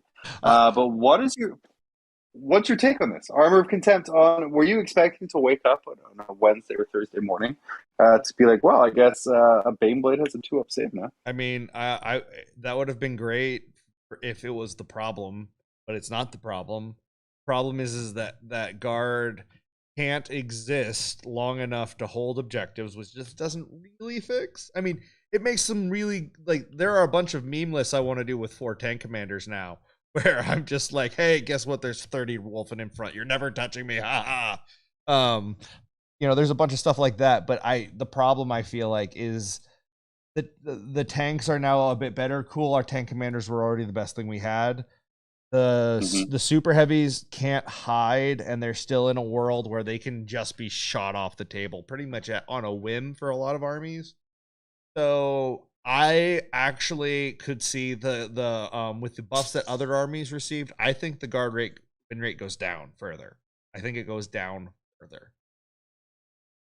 So from like this week, this has been like a huge week for competitive 40K. Sure. Nephilim launches tomorrow. Points are completely updated, pretty much across the board. Who are the big winners coming out of this week that you kind of didn't see coming before? I think everyone is like blown away by what Necrons are right now. And we're all, I think we all think we're going to be okay with what they're going to be. And we're like, oh, they haven't been good in a while. And then we're about to experience what Core King, which is what it's going to be called. It's going to be the Core King list. Yeah. Instead of the Arking lot, it'll be the Core King lot. But it's where we're gonna see what it is, and I think it might be a little too much. But that's the great thing is, like, if it's too much for a quarter of a year, and then they ease off the gas on them a little bit, that's fine. Like I like the hope cycle being 3 months. I actually think it should be every 4 months we get a balance change. I think we're going a little too fast up with some of our slower hobbying people and that want to play competitively, and then people who maybe take a little longer to learn and absorb rules. I feel like every 3 months is a bit fast. It feels like Armor of Contempt just happened, and now new factions are getting it. And that was what was crazy to me was when they announced, like, here are the points. Tomorrow there's a balance to the slate. And I was like, wasn't there just a balance to the slate? Yeah. That kind of just came out. And I remember when it first came out, every 3 months there'll be an update. There was like joy. We're like, hey, you're taking care of it. That's great. But yeah, I think I'm on the team Mitch here. Every 3 months is too soon. I think it should be wrapped up in the season model. So the Nephilim season should have a balance update, and then the whatever season should have a balance update, and it should all be tied into the same 6 month cycle of like, this is what you're getting for 6 months. What? And yeah, we're going to get some stuff like, sorry, on you go there. Oh no, you're good. Because we're going to get some stuff like the parking lot, the corking law, which, if you guys don't know, they just were like, it seems to be they threw a dartboard at how to improve Necrons, and it landed on give all vehicles core. If you guys don't know, the Silent King is a vehicle. So now with the Technomancer can resurrect the Menhirs, which means you have to destroy 2 Menhirs and do at least a little bit of damage to the Silent King to stop him just constantly resurrecting ablative wounds. Mitch, sorry, you were saying. Oh, I was gonna pitch more names for the Silent King. That's really love it. Yeah. Nat King Core, good. Old King Core. Let's see. Oops All Core, I still think is great because it's just like Oops All Core. Is legitimately like, yeah, that is the Necron. That's the codex now. Guys, and the Silent King, he got cheaper. He's now a flat 400 points. So you have this almost unkillable unit unless you devote your entire army towards getting him down. And when you do that, there's still 1,600 points of other Necron crap out there that's going to run down there. I think those guys are going to be very powerful. I absolutely agree. Let's see. Winners and losers. Let's see. Who do you think lost that shouldn't have? Who got unnecessarily punished? Because we like Tyranids and Eldar like deserve it. They know what they did. Sure. It's the old whipping boy, guys. It's the meme. Chaos players always complain. Chaos demons kind of got very left behind in a way that makes me think their book is going to come really soon. Or they're just because perfectly balanced. No notes. no notes. It's absolutely perfect. We can pull Paul Winters on to ask what he thinks about perfectly balanced chaos demons. He might explode. You might expect somewhere his ears have perked up and being like, wait, someone's defending this shit? But no, outside of the Forge World characters, 0 points drops, no adjustments whatsoever. With the new Nephilim changes to CP, Exalted Demons are in a worse place. I would have at least expected a change or balance update to change the Exalting to a points cost rather than a CP. Because, man, that's a CP-hungry army in a war zone that does not want you to have CP. Yeah. Absolutely. No, I think demons is like, all joking aside, I think that's a super fair criticism. Like why? Like, even if it's coming out soon, cool. Just it's a PDF. Make them good for 2 weeks. I don't care how long it is. Just like the intern is working. Like, have him just bash out some demon numbers that are made, like, literally just make it a random number generator, and be like, hey, the warp got weird for the first 2 weeks before the demon codex.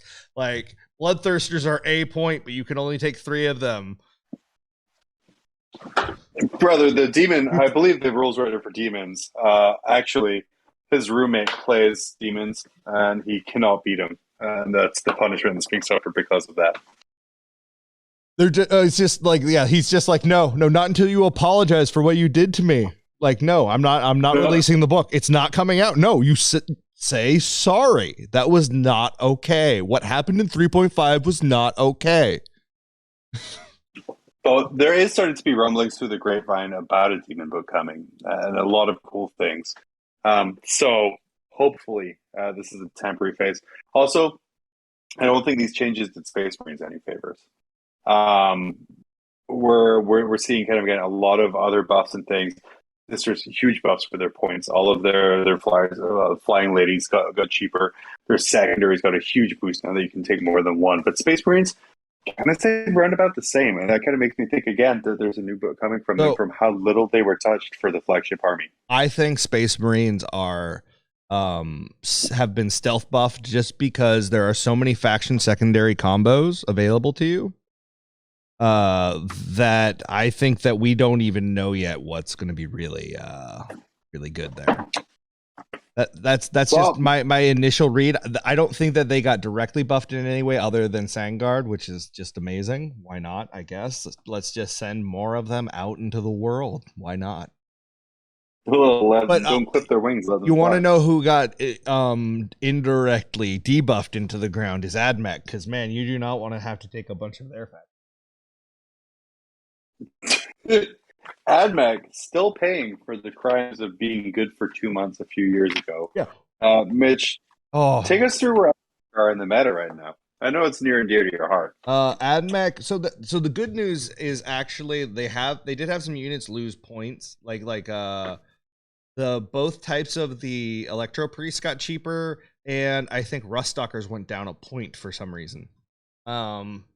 So technically, like if you want to run the Oops All Mortals or the some of the other like stuff that you can combo into other armies, there's still play, and obviously Richard Siegler can win with them, but that's, we are not Richard Siegler, so we what we're talking about is they do not have good games into a lot of what's prevalent right now. They can bolster that by adding knights, but in general, they're just too inefficient at what they do now to really be in the mix as much. Yeah, for sure. Let's kind of move aside a little bit here. Your thoughts on ITC rankings. ITC, obviously, international tournament community. It has never been more so than right now, where the majority of the top 5 players in the world are all based out of the UK. Why do you think that is? Oh man, that's always the case early in the ITC season, first of all, because they have far more events earlier on. So they tend to accumulate scores earlier. I would say so that tends to be a phenomenon you'll see is that the Americans will catch up in the latter half of the of the season. So we'll start to see that happen over the summer here.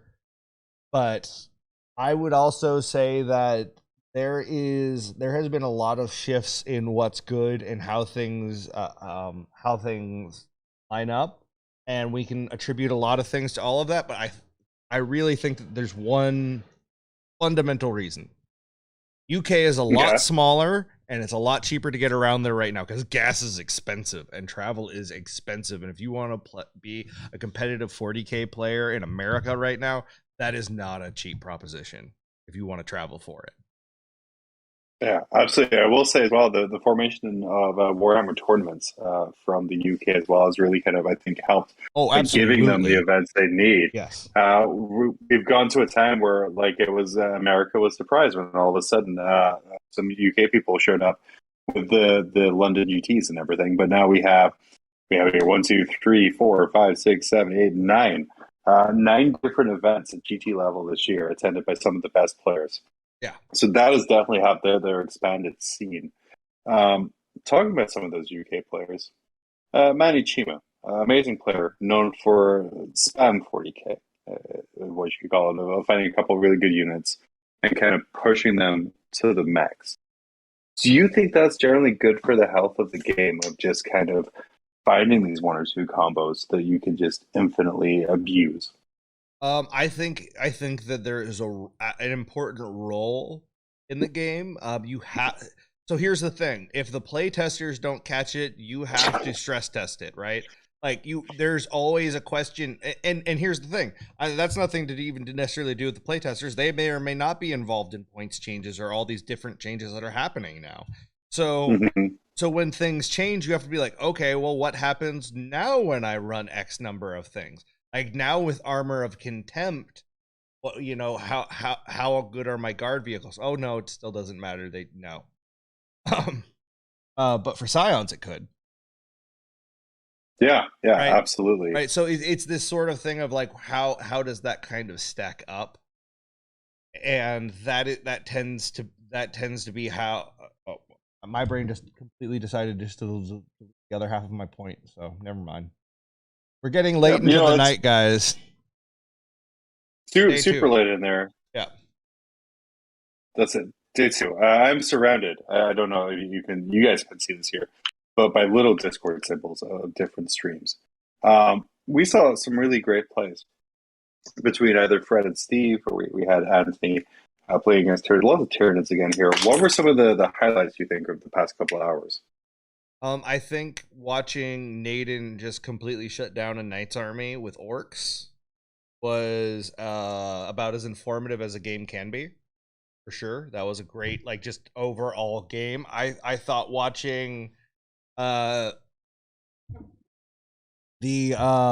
war dogs just eviscerate orcs at the same, like, basically like at the same time. So like we saw knights get beat by orcs and knights stuff orcs, and it really shows like what you're building and how you're doing things can really change how, you know, the outcomes. It's not just like, oh well, you're playing this army and I'm playing this army, so you're clearly going to win. There is a lot of more variety into what's going on here than that. I also thought that it was a real watching the Fred versus Steve game where we watched the volume of dice just failed to be able to iron out the wall of average meat. That was also another great example of just building a list for that consistent durability, something that Death Guard players should probably take a note from. Yeah, absolutely. And again, maybe they should get a feel no pain. You think that they'd like that? That'd be good. Man, so a lot of people were saying Death Guard, the points update, something I missed over in my first glance of them. Plague Marines, real viable right now on what I can only assume is a misprint. Right now, Plague Marines still 21 points, which seems very expensive for what they do. But all weapon options are free, which for a 5-man squad of Plague Marines is ridiculous. Mitch, do you think that was intentional to be able to load out the squads that way? Yes, it definitely was. They've been doing a lot of this lately. just all over the place. We're seeing this. We obviously with the Chaos books, we saw this with guard squads. Just a reduction in the complexity of upgrades. I like this as a TO, as it makes it much easier to tally up people's lists, and it makes it much easier for my players to be able to absorb each other's lists. That's all great.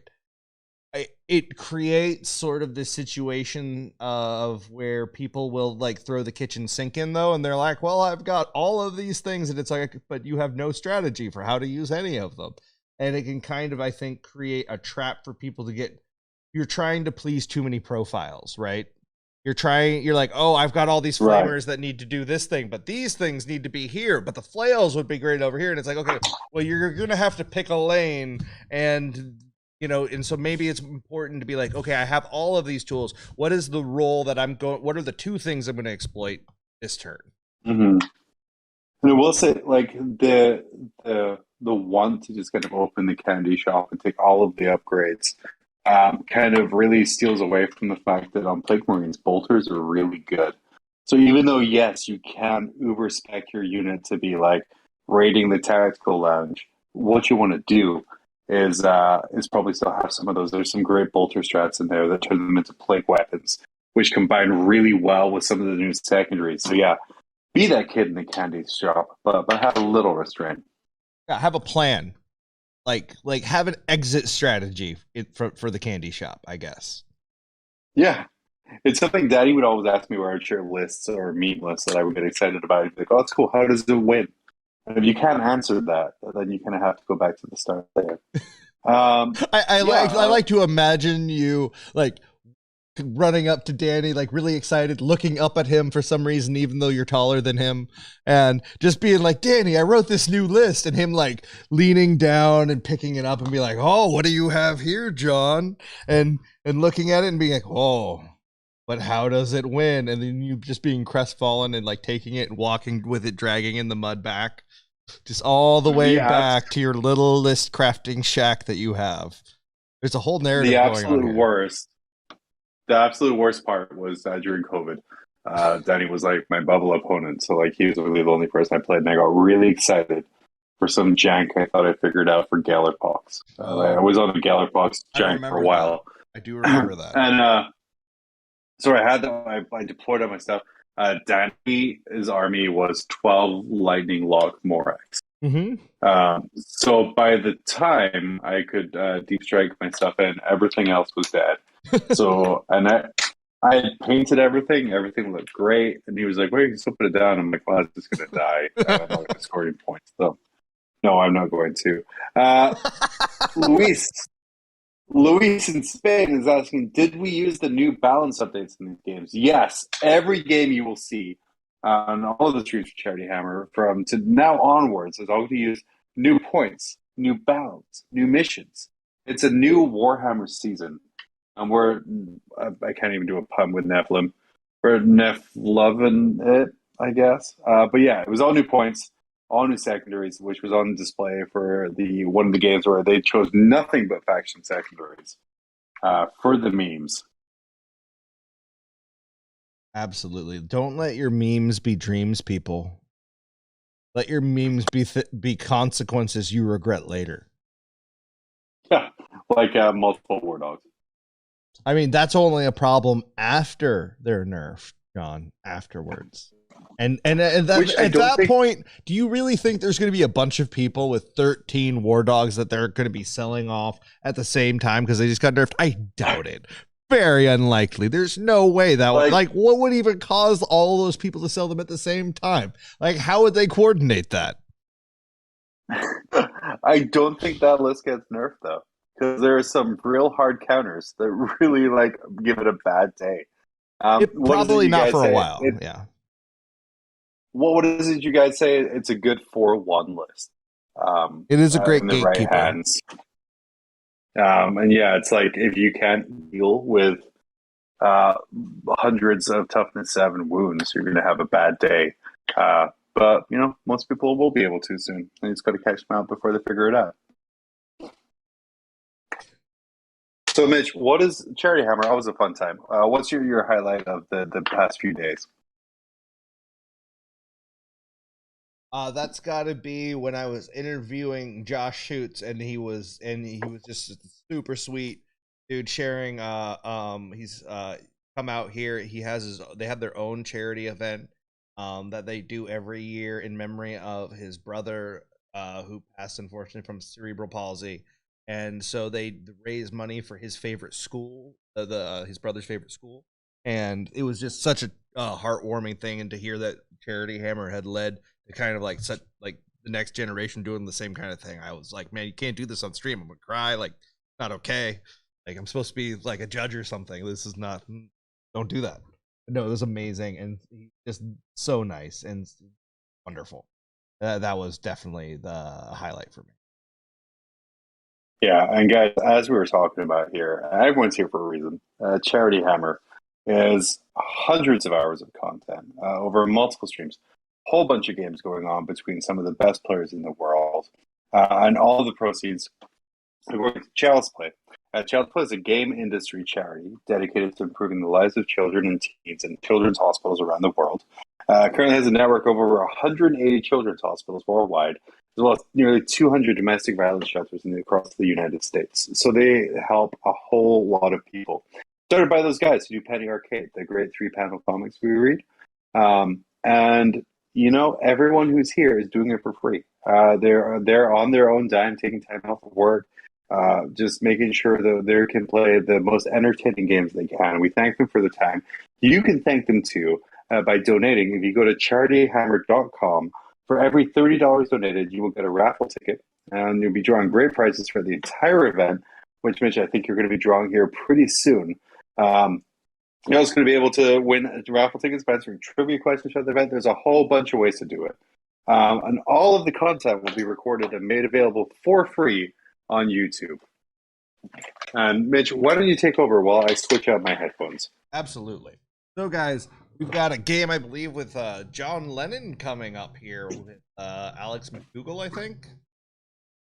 Yep, there goes a very tired John Lennon. I'm going to hop over here and take over the MC's chair. So I'll be talking from there so while John is swapping stuff out so he doesn't have to talk.